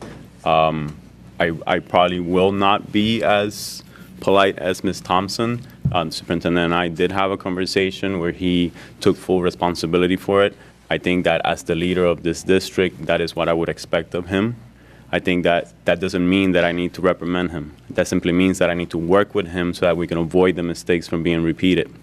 Superintendent is a person in this community that's well respected, and he's well respected because he continuously reinforces that he wants to support all of our students, and that he, like Ms. Thompson just mentioned, that he wants to learn how the community in Portland functions and the traditions that are in place. So I trust him when he says that he feels bad about the mistake, and that he worked to what he felt was his best capacity to make up for the mistake. As a school board member, I hope to work with him to avoid the mistakes in the future. Having said that, we are going to move on to our next item on our agenda. It is new business, and we have a consideration and action to approve the revisions to the proposed capital improvement projects. Is there a motion? Ms. Morioni, seconded by Ms. Trevorrow. I think we skipped one. Did I? Skipped over old business. Yes. We're supposed to do old business first, and then I was like, maybe in my zeal. We have Mark and Lisa here. I think I'm missing that here. But disregard, sorry. We have old business. Consideration and action to authorize the superintendent to proceed with the development of design specifications for the rebuilding of Lyseth Elementary School under the Buildings for Our Future bond. Is there a motion? Ms. Morioni, seconded by Ms. Trevorrow. Would the superintendent please speak to the motion? Yes, Mr. Chair. In 2017, Portland voters approved a $64 million referendum to renovate Lyseth, Presumscott, Reike, and Longfellow elementary schools as part of the district's Building for Our Future effort. In the spring of 2018, the Board of Education developed a governance structure for the oversight of the BFOF projects, and under that governance agreement, the board retains its fiduciary and policy responsibility over the projects, but creates a structure for deeper understanding and collaboration that includes a district building advisory committee for all 4 projects in a school-specific building level advisory committee, the BLAC, for each individual project. Both groups are constituted with a mix of elected officials and community representatives with the appropriate knowledge of project specifics and a commitment to assisting to make the projects succeed. In the spring of 2018, the DABC, the District Building Advisory Committee, approved the selection of Lyseth as the first of the 4 schools to be renovated.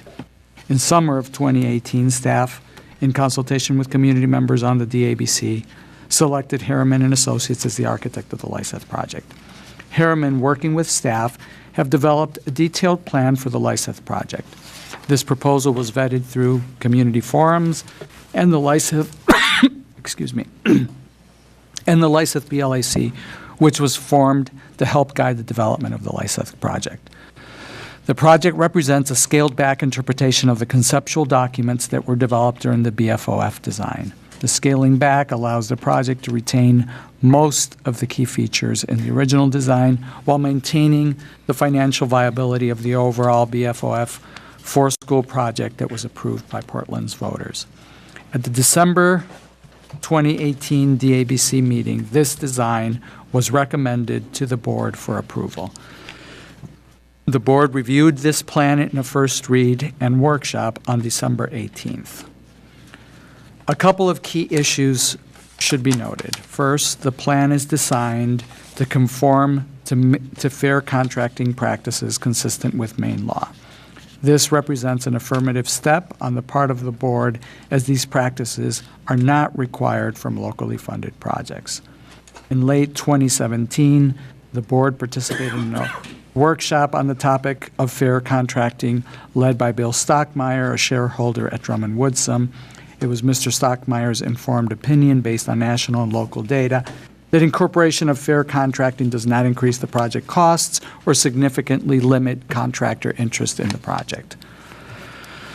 Two, the plan as proposed does not include the work needed on the outside parking and access loop, which are in disrepair. The project cost in 2019 is estimated at 1.3. That project, so the outside parking and access loop, is estimated to be 1.3 million. There was, as you know, significant discussion on this topic at the BLAC and DABC and at the board's workshop.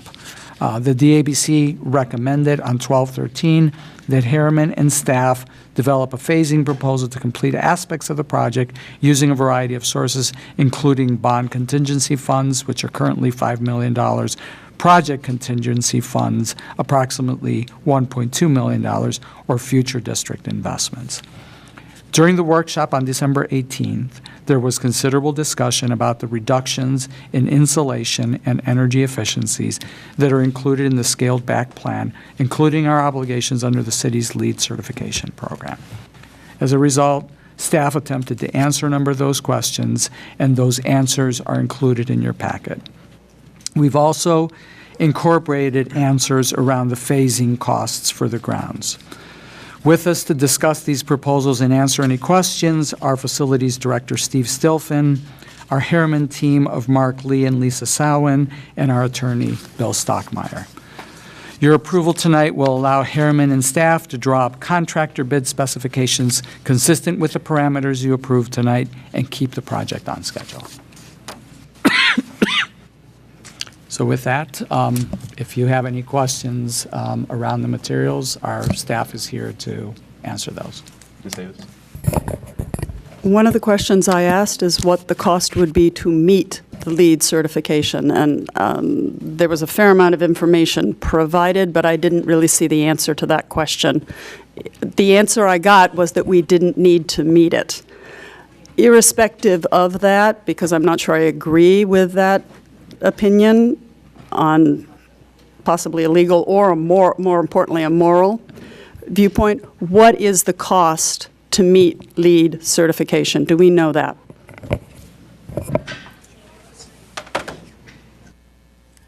Thank you very much. Again, my name is Mark Lee from Harriman.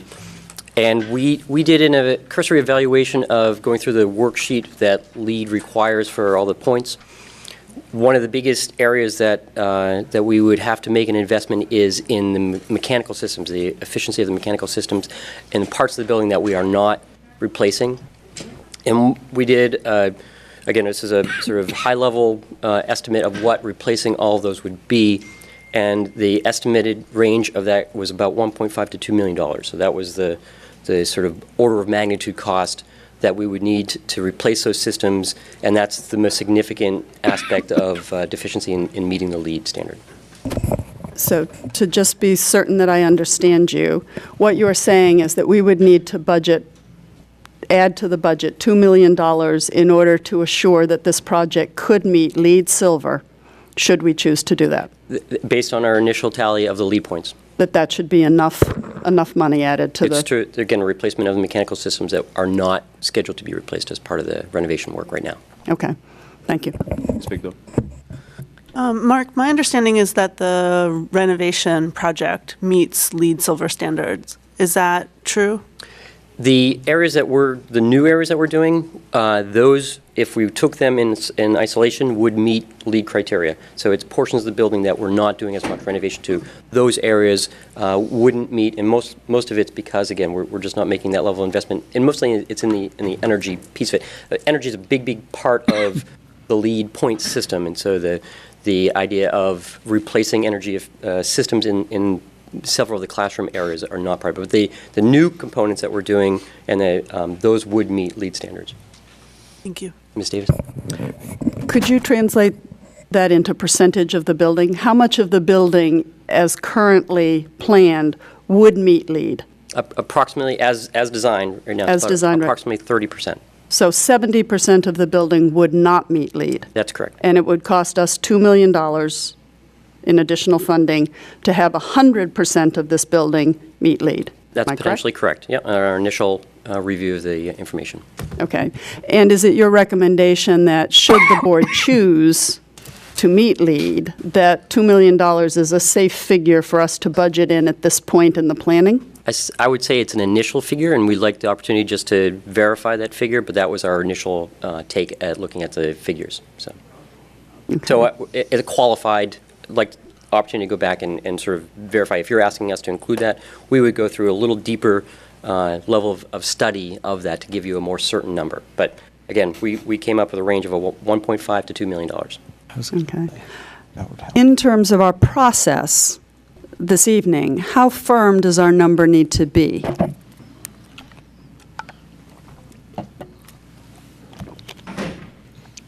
I guess is a question to staff. We're positioned to vote. And if I'm understanding correctly, what you're saying is best guess at this point in time is $2 million, but don't quite hold it to me yet because I haven't had enough time to really work this one through. Right. We weren't planning to have 70% of the building meet LEED, so we didn't work that up, so now we're going to. But my question is should the board vote tonight to add $2 million to meet LEED, do we then get into something where if you come back and say it's 2.5, we have to come? This is where I don't know, like, how reliable is the $2 million. I mean, you could also, if that's the direction that you wanted to go, you could also just say allocate as much money as turns out to be necessary to do that. As a reminder, what we did throughout this entire process is we worked from the budget number that, as we have established at the very beginning, and worked what could we achieve within that budget. So that's the approach that we've taken. So it's, in some ways it wasn't, let's target a project that doesn't meet LEED. It was, what can we achieve with the funds that we have available? Okay. Morioni? I just wanted to go back to, again, around funding. So currently the $5 million is part of the bond contingency fund, and then the project contingency fund of $1.2 million. Can you just explain, help me to understand project contingency fund? Sure, absolutely. At the very, very beginning, when we looked at the entire bond project and we looked at identifying what funds should be set aside for 4 projects, there was a portion of that we held in contingency for the overall 4 projects. That is the $5 million. And can you explain, Mark, how we arrived at that, $5 million? It wasn't like a number that we just chose. That's correct. What we are trying to do is anticipate what construction escalation costs are moving forward. We don't know what those are. It's a crystal ball. And again, what we've been trying to do from the very beginning is make sure that when we get to that last project, we haven't shorted that project. And so we've set aside looking at a percentage of the overall project costs for all of the schools That's how we arrived at that $5 million. And so But that's, can I Go also ahead, just, I please, think Javier. it's an important point to understand that in the $64 million figure, Oak Point built in escalations, and they built them uniformly across all 4 schools, recognizing that a school that is built first won't have the same escalation than the last project. So what these guys did was to de-escalate all 4 projects from the using the multiplier that Oak Point told us they used for arriving at the $17.9 million for Lyseth. So that was de-escalated back 4 years to arrive at the $15 million figure that is the one that we've been using for the construction. So I think that answers the first big one, but right. And then to arrive at the individual project contingency for Lyseth, what we do is we set aside 5% of the funds as what we call a bid contingency oftentimes, and then 5% are set aside for during the construction of the project itself, so that as we uncover unforeseen conditions, and that's a standard practice in the industry. It's what's required on state-funded projects as well. So those funds are set aside to try to accommodate any changes in the market that occur as we're going out to bid the project itself. And then, in addition to that, as we uncover things, there will be unforeseen conditions. And so that 10% is there so that you don't uncover something and then say, we don't have funds to be able to address whatever that condition was as we're going through the construction. So can I ask a follow-up? Of course. So what you didn't do was do the design and then say, it's actually kind of caught, because you, like, the initial part where you took the 64 million or 63 million, and you divided it by the 4, this isn't saying that we did Lyseth and we realized we do need more on that now. Right. In other words, but it's this not, time it it was trying more to be you were trying to equitably across all the 4. 4 Okay. projects. That's absolutely Okay, correct. that's helpful to know. But just because I think this is the question that you're asking, and I think we covered this at the workshop, there were 3 designs prior to the one that we currently, so if I don't remember what we call it, is it like 2A or? It was A, B, C, and then ultimately D was the Yeah. smaller scope. So those other projects were taking the original design as it was conceptualized in the, in the Oak Point thumbnail plans, and those were 21, 20, and I don't remember what. Right around 19 and change, 20 and 22, I think, million were the 3 estimates for the much broader, larger scope. And so the design that you're now being asked to approve is the sort of the architectural plans that approximate the spirit of what was originally envisioned and are within our budget. Okay, thank you. And I'm just realizing something. I missed the workshop. I mean, that's why I feel even a little more behind, but nice to meet you all, and thank you for all your hard work. Thanks. Yeah, you missed a little bit of my math on display last time. So I know. not to do it All of this a sudden, I time, just so- realized, oh, right, I was not there for that important piece of all of this information. So thank you for your time. Just real quick, Ms. Davis just reminded us it is after 10 o'clock, and for us to vote. Do you have to? By have a virtue of motion? board policy, we have to we vote would to need a proceed after 10 o'clock. Yes, for motion. Do we have a motion? Okay, Ms. Victor, seconded by Mr. Atkinson, and it would be a motion to proceed with a vote after the hour of 10 o'clock. Is that what it is? To To continue. continue to meet after 10 o'clock. All those in favor, please indicate. 1, 2, 3, 4, 5, 6, 7. All those opposed? 1. So the motion passes. I would just note for the public that we have been meeting since 6 o'clock this afternoon, and for some of us, that's on top of an 8-hour workday. So just so that the public realizes that many of us are running on fumes. Do we have any other questions? I did have one question, I guess following up on Ms. Davis' point. If the board does decide to add funds to bring the project renovation to LEED standards, number one, is there a design and plan for that? I'm assuming not. Number two, how would that affect the timeline? Because there was a reason why we needed to pass this vote tonight to stay on time. Yeah, thank you, Mr. Rodriguez. Right now, we have not designed the replacement of that system, so that would take some time to incorporate that into design. So, it would probably extend it out, I would say, 6 to 8 weeks of design time to finalize that. And so that's roughly the impact on the schedule. Ms. Victor?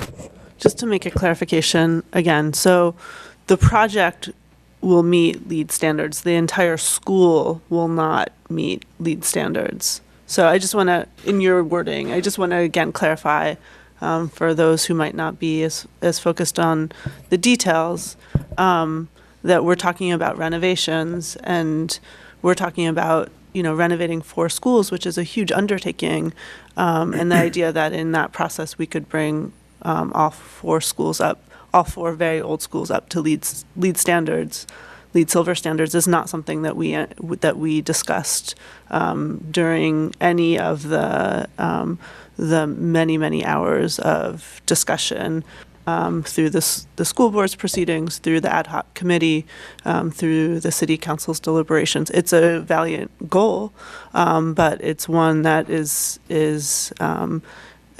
was not part of our discussion throughout the many multi-year process of putting together the bond. Ms. Davis. So to clarify, because my understanding is that all of the building is getting some degree of touch. Some of it is light. Yeah, and some of it is a little more intense, some of it is heavy, some of it is actually new construction, which to me translates to we are renovating the entire school. We can't say that we are lightly renovating some and then it's not part of the project. Yeah, I think it probably gets into a lot of nuance. That's a confusion here. Well, yeah. And I'll just try to put it in the perspective of the way we look at it. Okay. In the very light renovation areas where it's fire alarm system and sprinkler system, and those, if you were to undertake those capital improvement projects, you probably wouldn't seek LEED certification for a renovation that involved that level of capital improvement projects. And so there's a sort of distinction in terms of what type of project you would do. Most of the time you reserve a LEED certification in a renovation for a pretty significant level of renovation. So there are, as we talked about in our workshop last time, I believe you could see the different areas and the scopes associated with those. So some of those are indeed very, very light areas where we're mostly it's fire alarm and the sprinkler system. So then we really should, I think from what I'm hearing and saying, to be fully transparent with the public, we should be saying that there are parts of this building that are not being renovated. We are not renovating the entire school. So because I think that we are saying 2 things to the public, and we were called out for being transparent. Transparency is a value of this board. And so I want to get this really clear. What are we doing here? Because we can't say we're renovating the school and then say we're not renovating the school because we aren't that's not a renovation. But over here we're saying, yes, we are renovating the whole school. We can't have it both ways. So, yeah. And what I've heard is that 70% of the school is maybe not being renovated? No. What I said was 30% is new construction. Is new construction, Right. okay. So the remainder, we've been very clear with the scopes associated with that level of renovation, and we went through that scope at great detail at our last workshop. And so if there's still some confusion, we can definitely review that information with you. And the way I walked away, and I've heard the presentation twice, was that this was the plan for the entire renovation of Lyseth. And just like when I renovate my home, sometimes some things get a little bit and some things get a lot. But my whole house was getting renovated. But now, you kind of see, I feel like we've said we are lightly renovating, light touch in some, and now we're saying we're really not doing anything that classifies as a renovation. No, what I said was you wouldn't undertake that level of renovation for LEED, I think was the sort of way I characterized it. It Okay. just is it's the level of work that we're doing isn't something that you would sit there and evaluate in a LEED rating system, because it would require, again, the systems that we're touching, just you wouldn't have So enough more- impact for LEED. Okay. I'm gonna just to remind everybody that we're Yeah. still just asking questions and questions, and I'm- clarification. I think this is important because the community voted to renovate 4 schools, and it was never that we were going to renovate parts of schools. We were going to renovate the whole school. And so I realize that we have scaled this back significantly from what people hoped. But I think we have to be honest about what we're doing to the public, or with the public's money, and what we're doing to this school, so that people understand what they're going to get and what they're going to see for the increase that's going to show up in their tax bill. We need to do that, and we need to be really transparent and really clear about it. So thank you. Ms. Morioni? Yeah, I actually don't want to talk about how to define renovate, because I actually think you're renovating. But what I want to talk about, what I wanted to ask more about was specifically around the insulation, and that might be getting in the weeds, and I might have missed it at that workshop. But so is it because we're determining it sounds like we don't need to do insulation in some sections simply because it's already okay? Or is it because we don't have enough money? What I don't want to do is, I don't want to shortchange things that down the road we're going to go, oh my God, why do we just shortchange on insulation? I mean, LEED that is like up here, that would be amazing. Yeah. But insulation, stuff that we'd be regretting. Yeah, I just want to make sure we're not missing anything in that bucket. Absolutely. And so to give the context to the conversation regarding the insulation, it's a couple things to keep in mind. One is that the building, as you all understand it, it's a single story, and a great deal of that single story wall is glass. And so the area that we're impacting by adding insulation is a relatively small area of the wall. And so when we evaluate adding insulation in that small area of the wall, and we look at a simple payback or return on investment for that, the payback extends out in one area that we're looking at, it extends out 44 years. And so it's simply the return on investment. We're not leveraging a lot of value for that investment in insulation.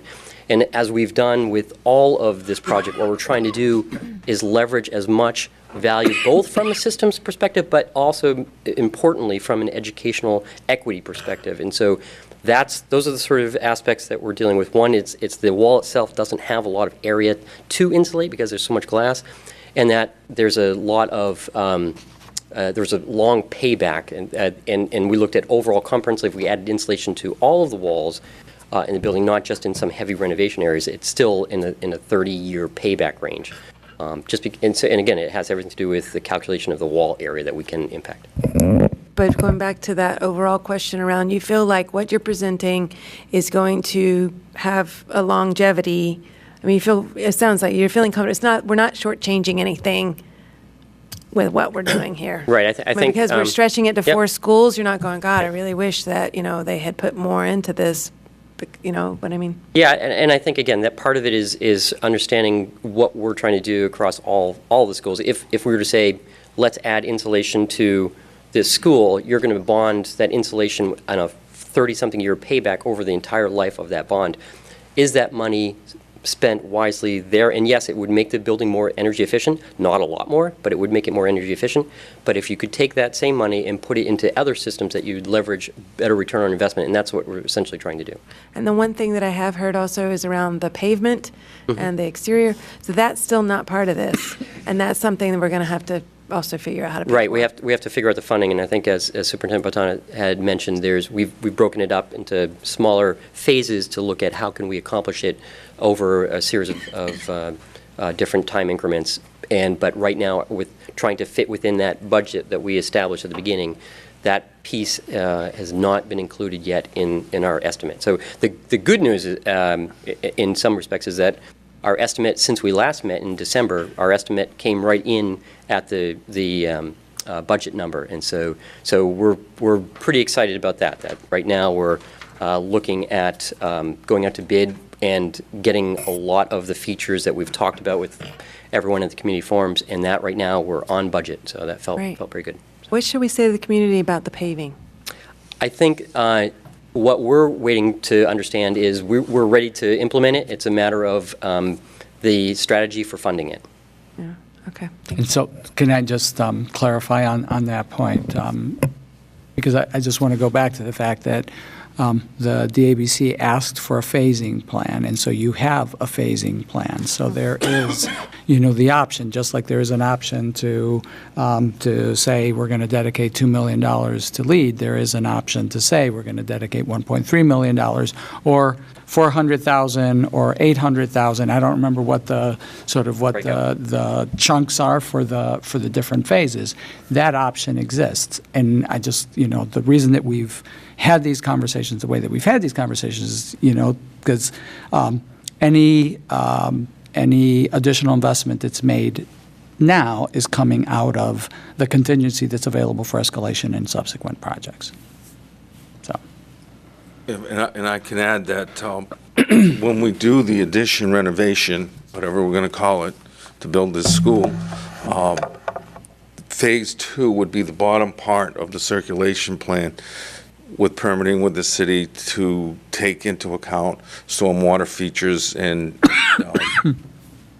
impervious and materials that are swapped. So that would be the front end. And then as the additions and phasing went through, we'd move back up that ice cream cone shape towards Lyseth, doing that phase 3 and 4 when Lyseth is done. And again, we asked Harriman to design to the budget, and we started looking back in 2013. We had a nice, book of pictures. We revisited it in 2015, and here we are now trying to build it. And the erosion in those costs are what you're looking at. And we're talking about our rate of return on investment in 4 schools in equity. So I think that the plan they put forth is a very, very good, solid plan. And could it be improved with leads? Absolutely.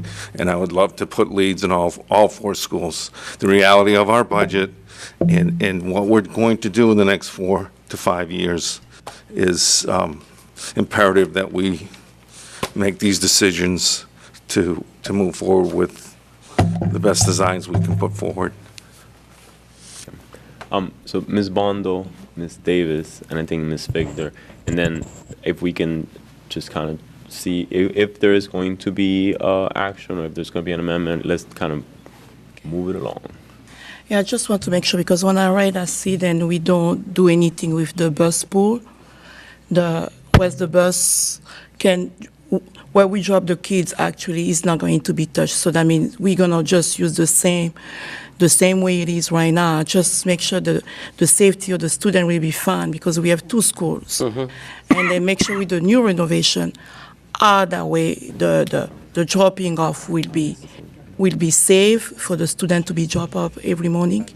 Yeah, right now, as it sits, the school project, the licensed school project, not talking about the circulation and the parking area, but that it leaves the same strategy and configuration as it currently exists. Okay. And so there are people who tell you that the pavement's in really poor repair, and that there certainly needs to be vigilance and diligence on the part of everyone to make it as safe as possible. But as Mr. Stilfen was saying, the phased renovation, the second or I should say the third phase, is improvements to the bus and parent loops of the project as part of the site work. Okay. So thank you. Yeah, one last thing to remember is that when Oak Point envisioned this, it was a 24-month project with phasing as it currently is, keeping the students in the school through construction has extended to 28 months. So we're looking at an escalation in different aspects as well to obtain that goal of keeping our children safe in their school and learning in their environment. So we need to have to, take all of these things into account And I think that, not perfect, but really good.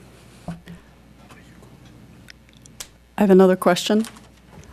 In reading through, it appears that actually the energy costs for this building will go up. So would I be correct in assuming that we are enlarging the carbon footprint of this building, that it will have more CO2 emissions, that it is, in essence, going to contribute to global warming?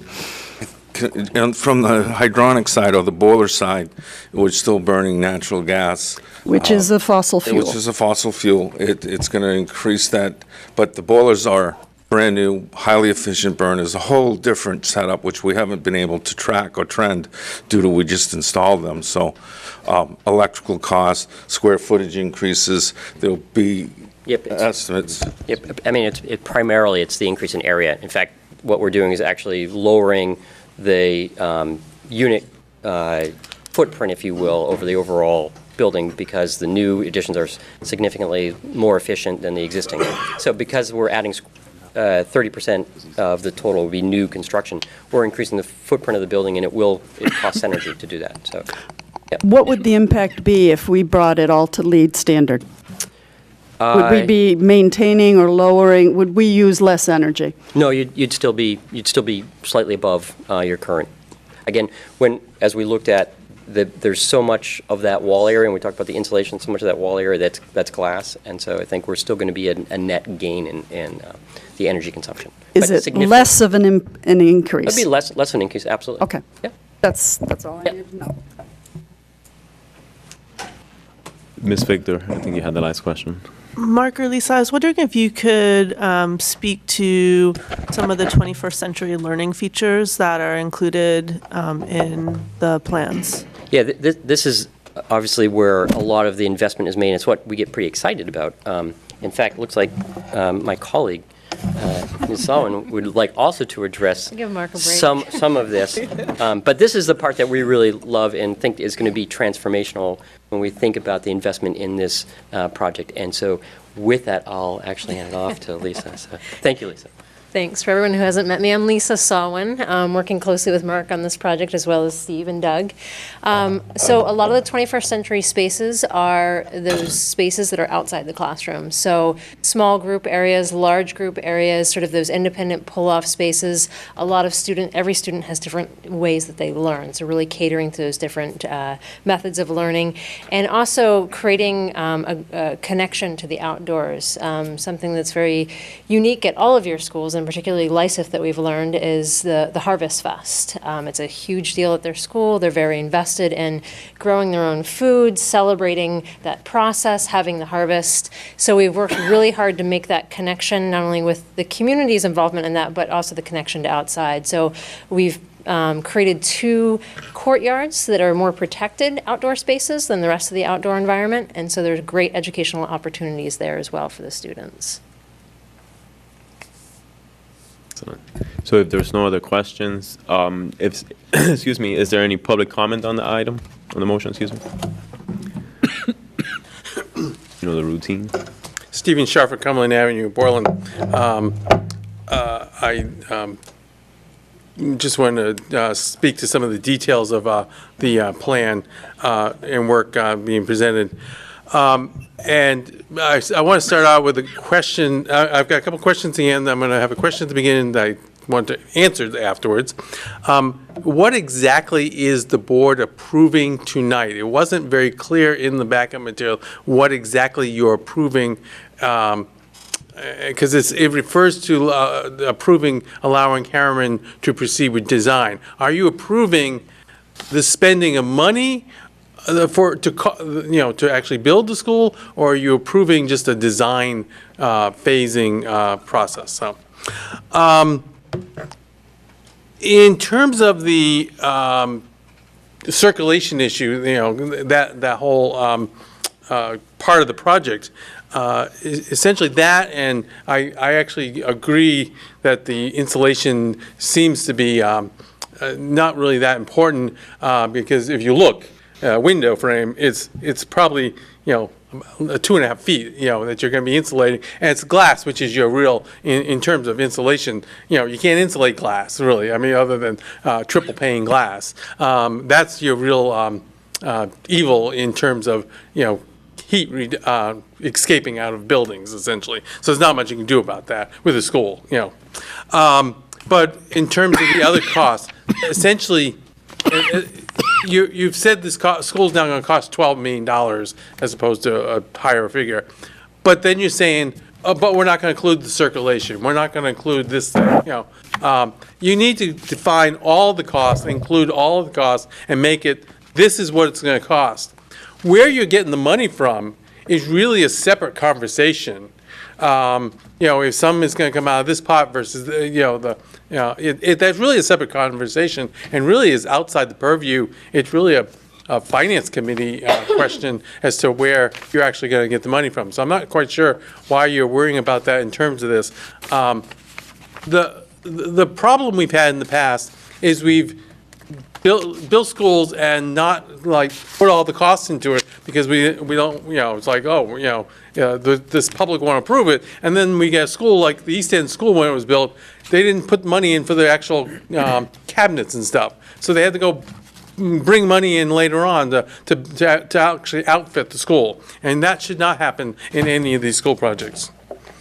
And my other questions I have is, what is the capacity of the new school going to be versus its current capacity and what we were told in the referendum process the capacity would be? So those three, numbers. And just quickly, what's the construction timetable? It may have been in the documents, but I'm just curious what the construction timetable is. Thank you. Anybody else? Do you want me to address any of the? Sure, we can briefly. Yeah, I mean, I think, particularly on that first question, because I do believe that the answers to all the other questions are included in the documents that are a part of the packet.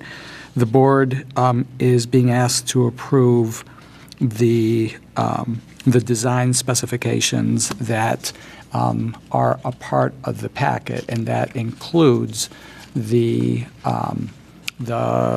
sort of the specifications to fair contracting and the amount that we are allocating for the project. So it is material.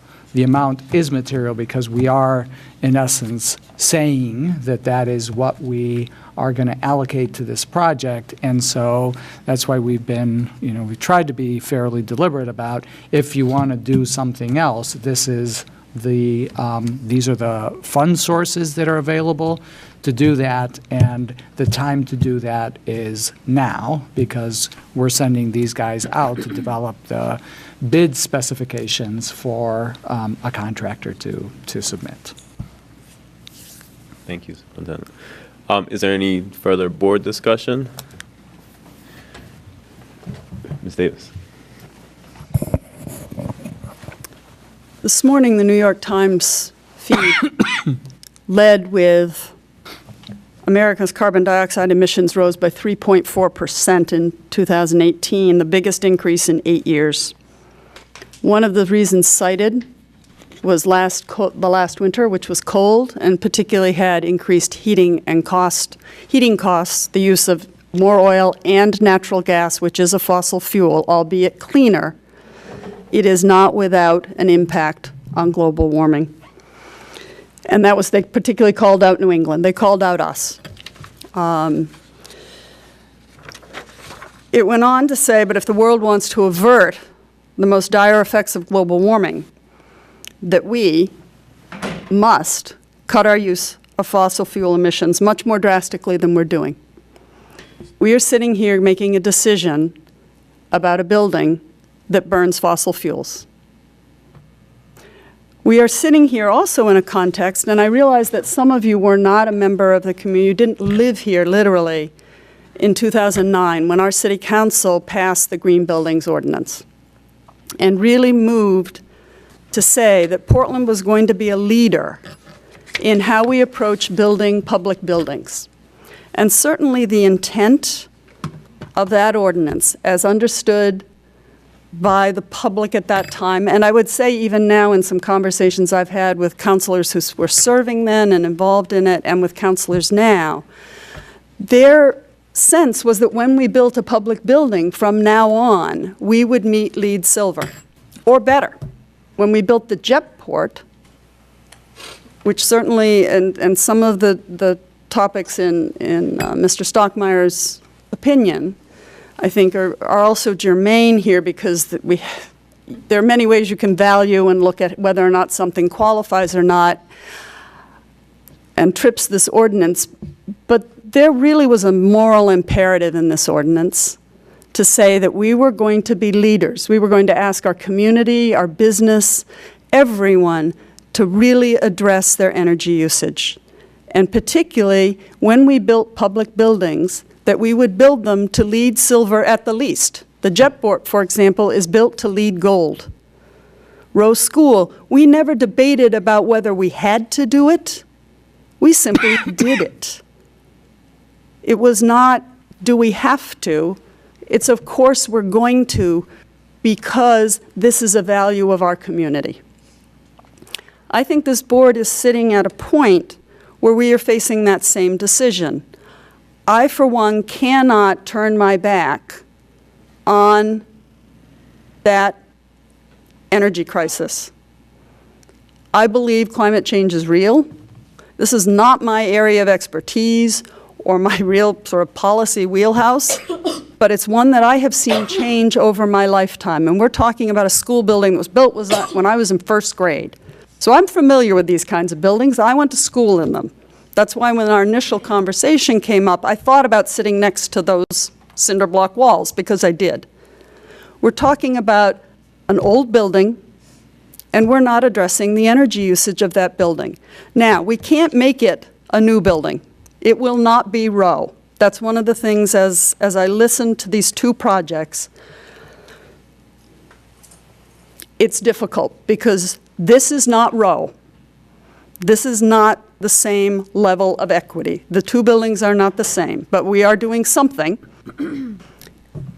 And with energy usage, what I've discovered in my own home, and I think many people in Portland have, is it is a cumulative effect. We can't make it a new house, but we can do as many of those small things so that we move it a little bit less. It uses a little less energy. I drive a Prius. It uses a little less energy. It doesn't mean I don't use gas. I haven't gone as far as one of my colleagues who's plugging it in now and driving. But we're all doing our part. And I think that we have a responsibility to our community and to our colleagues on the city council who really set a direction. I'm not interested in discussing whether we have to comply. I morally believe we do need to, that we need to lead. And I'm glad to hear that it's a 2 million-ish. I think that is that's possible. You know, if it had been a bigger price tag, it gets a little higher. I would like to move that we add meeting LEED Silver to this project at 2 million or whatever it takes. I think the language is a little fuzzy, but the intent is that the board wants the bid specs to go there, so that we really are building for our future. And we are not simply preserving the buildings from our past, which if we don't address energy, we are. We need to do our part. It's not everything, but it's something, and it is the something that we can do. So therefore, I'd like to move that we add to the motion, and help me a little bit with the wording and so on, but I think you get the gist of what I'm going for, that the development of design specifications that meet LEED Silver in the rebuilding of Lyseth Elementary School under the Buildings for Our Future bond. So I'm asking to amend that motion to indicate that we are asking the design specifications to meet LEED Silver. Is there a second to the motion? I'll second the motion so that we can entertain the discussion, please. Thank you. All those, is there any questions? Actually, I think you did a pretty decent job at explaining it clearly, some of the specifics are missing from it for obvious reasons. Are there any questions on the motion, Ms. Davis? Any public comment on the motion, on the amendment? Seeing none, I would, I'm sorry, Ms. Victor, do you have a comment? Go ahead, please. I'm sorry. This is my area of expertise. I've spent 10 years fighting climate change, living and breathing it, developed national, local, state, and national policy on climate change. I've testified before Congress on different aspects of climate change. I've written probably 20 some odd reports on different aspects of climate change. And I can tell you that if we were going to spend $8 million as a city, I'm assuming $2 additional million per school, that this is not the way that we should, that we would prioritize investing that $8 million in order to reduce our carbon footprint as a city. So I, really appreciate the sentiment. In an ideal world, absolutely, our schools should reflect our community's values, and it's impressive that so many years ago we set this standard as a community, and if in an ideal world, each of these projects could be full new school rebuilds, right? But we decided to undertake these 4 school renovations as a way to solve what has been a more than 20-year problem in our community, where we have these old, aging elementary schools, and we didn't have a solution in order to enable our students to live in 21st century learning, to learn in 21st century schools. I met with a mother today in the Reiki community who just moved her child out of Reiki because her child is very sensitive to sound, and she wasn't able to learn in the Reiki environment because it's an open concept school. We need to prioritize, and as a board, our first responsibility is around the education of our students. And so I think the fact that this project prioritizes creating 21st century learning spaces is the way to invest our money. Again, I absolutely agree with the sentiment. In an ideal world, if we had all the money, yes, let's do what we can to have our schools reflect the value of needing to be as energy efficient as possible and combating climate change. We are so far behind as a society. There's so much to do, but we need to stay focused as a board that right now our priority needs to be on creating the best learning environments we can for our students. And our money, I think, our money does need to be focused on and prioritized in terms of creating those 21st century learning experience environments. And as a result, I will oppose the amendment. Thank you, Ms. Victor. Is there any other comment? I'll just say that I really do appreciate the level of awareness that this conversation brings to the board, and I appreciate that you brought this up, Ms. Davis. You're right. Climate change is real. It's something that we could have. We could find ways for us to affect it in the city. I don't believe that this might be the opportunity to allow us to do that. So I'll put the amendment to a vote. All those in favor of the amendment as proposed by Ms. Davis, please indicate. In favor, I'm sorry. It's late. That's right. And all those opposed? Okay. The amendment fails. We're back to the to the main motion. Any further discussion? Ms. Davis? With all due respect to my colleague, Ms. Vigdor, I actually believe we can do both. And I think this is a similar decision in some ways to the one we faced about whether or not to add air conditioning to Rose School, which was a price tag of $1.4 million, and we chose not to do it. And we had staff and students on the second floor of Row this fall in classrooms where the temperature was over 90 degrees and the windows open 3 inches. And it was not an ideal learning environment. The learning environment is impacted, and the ability to learn is impacted by the physical environment.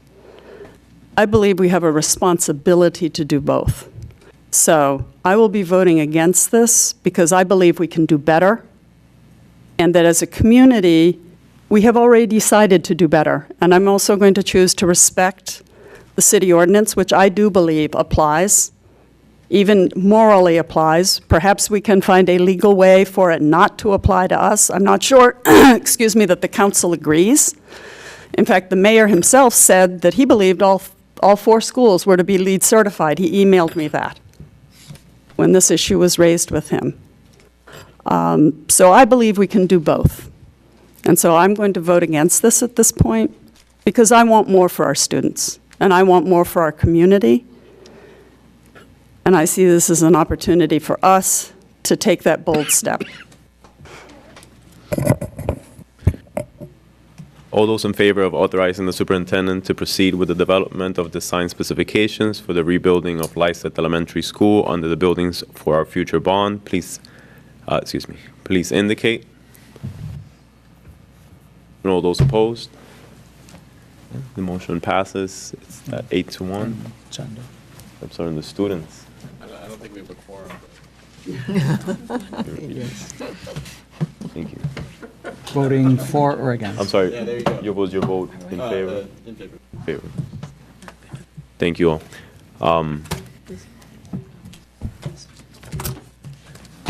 Next up, consideration and action to approve the revisions to proposed capital improvement projects. Is there a motion? Ms. Trevorrow, seconded by Mr. Atkinson. Would the superintendent please speak to the motion? Yes. Every year, the Portland City Council approves the capital improvement plan. The plan includes the school district CIP request. Generally, the request is developed by staff and reviewed and approved by the Portland Board of Public Education's Operations Committee prior to submission to the full board for action. For 2020, City Councilor Jennings is projecting a total CIP request in the $15 million range. Last year, the council approved a CIP for the district of $4 million, and that included $1 million in reserved. We used this as our guideline for the original request, which you approved in November of this past year. The approved CIP was submitted to the city manager in December, and on December 20th, the city manager asked me to revise the request downward to reflect a $2.5 million request with an additional $1 million to be funded out of the district's reserves.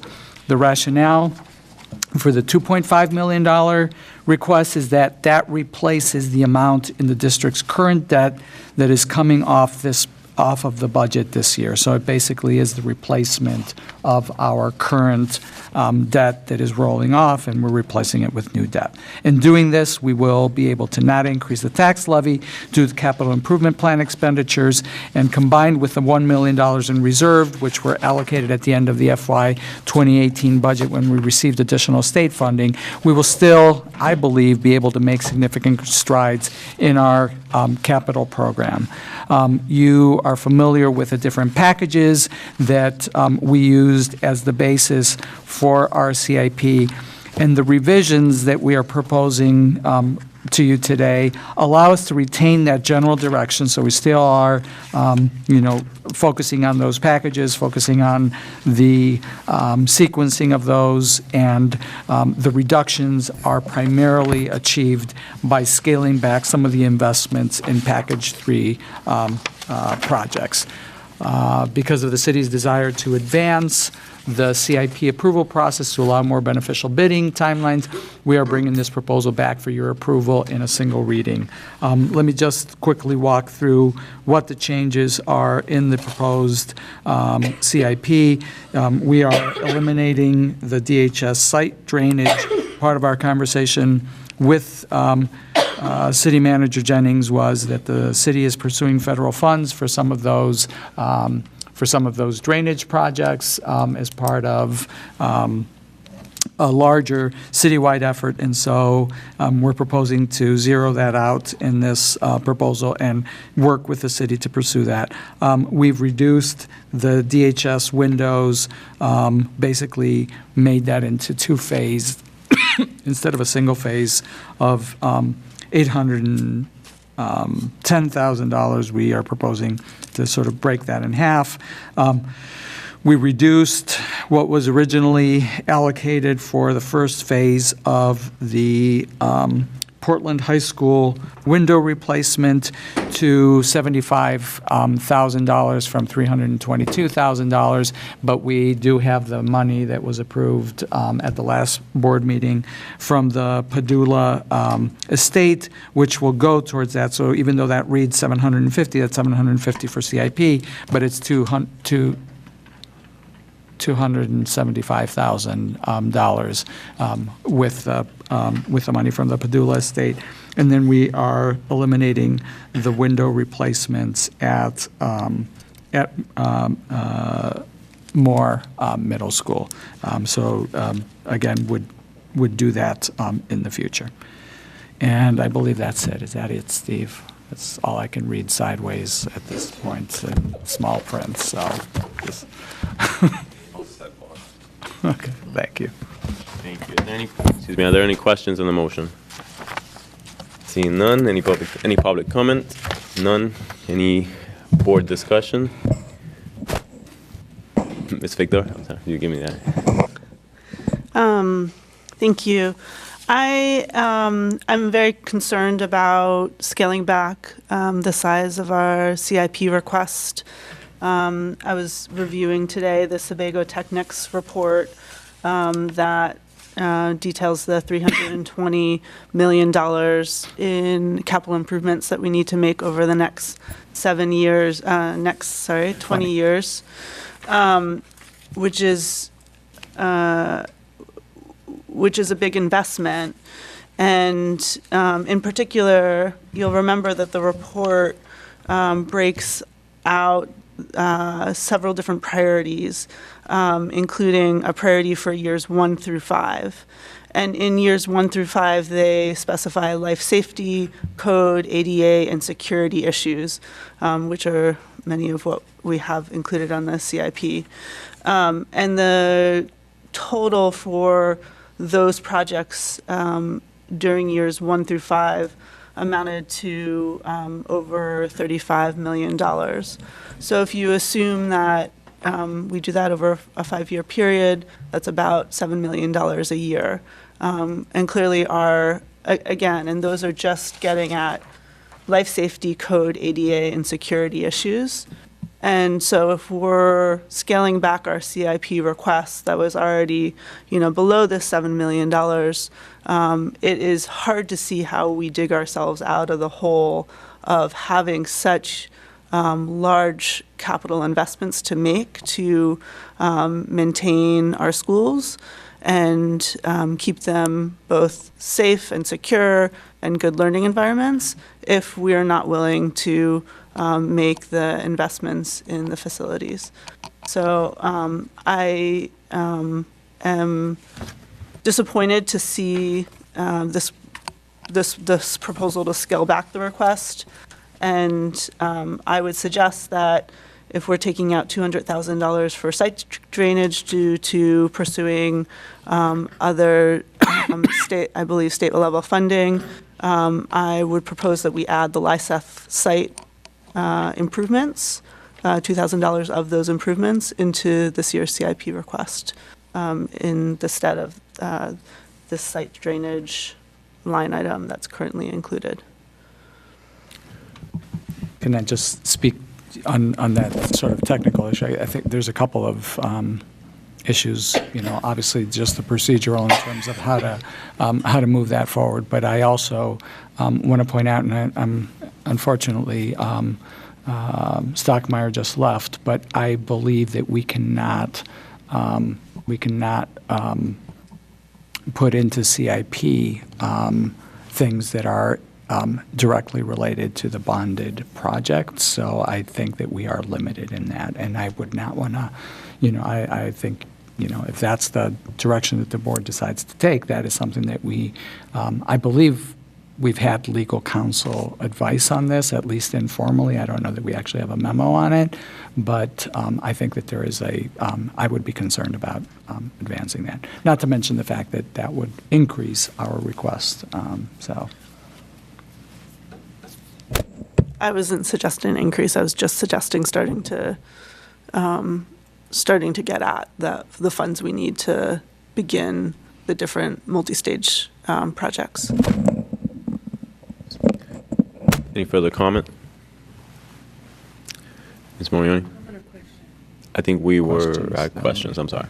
I guess my question, now it's getting late, I think you said this, but John Jennings, you met with him, and he said to you, keep it within this range, keep it in this? He asked us to consider reducing the CIP and explained his rationale as the one that I outlined, which is, we try to stay within our, what we roll off. And so that's the rationale, which given that, that we are headed into the, a budget process that we know is going to be potentially, unless there's additional state revenue, is going to require us to have a substantial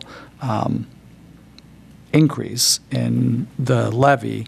It resonates for me to try to reduce our increase in the levy as a result of CIP.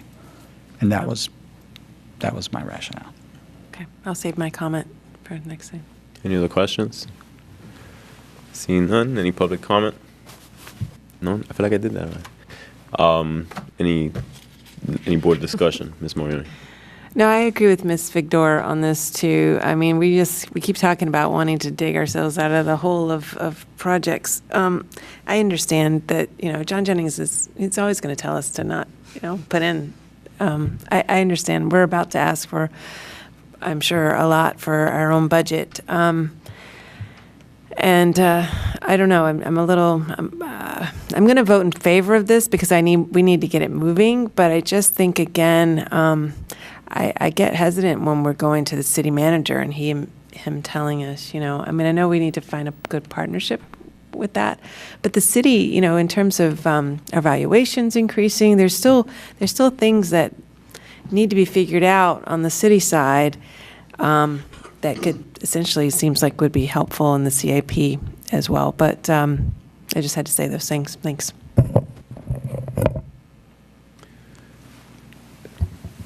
If there's no other comment or board discussion, we'll bring it to a vote. So all those in favor of approving revisions to the proposed capital improvement projects, please indicate.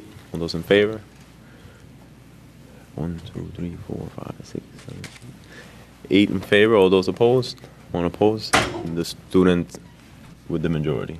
Jump up. All right, we got one more, guys. Hang in there.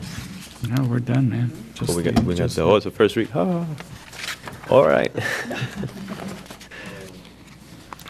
Made it through, Joan Dow. All right, is there a motion to adjourn the business meeting? Mr. Balfan, seconded by Ms. Ferrero. I'm sorry, we have personnel. Oh. Sorry. I'm sorry. We have personnel. Yeah. This won't take long, guys. We're there. You have to deal with that motion?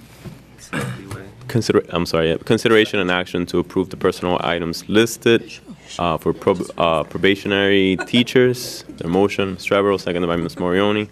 Superintendent, speak to the motion. We have 4 positions that are on the agenda. Those are all positions that are in the budget. The only one that is unique, and I can't think of which one it is one where the teacher was actually employed, so I can look at, the first one, Ms. Sullivan, was employed back in August and was sort of filling a leave at the time and is now, becoming the full sort of getting a contract, and so that's the only one. Otherwise, those are all positions where people have left, and we are replacing them. Thank you. Any questions on the motion? Seeing none, there's no public comment on personnel items. Any board discussion? None. All those in favor of the personnel items, probationary teachers, please indicate. Unanimous. All those opposed? None. It passes. Is there a motion to adjourn the business meeting? Ms. Trevorrow, seconded by Mr. Balfons. See, I flipped that. All those in favor, please indicate. Unanimous with the student voting with us.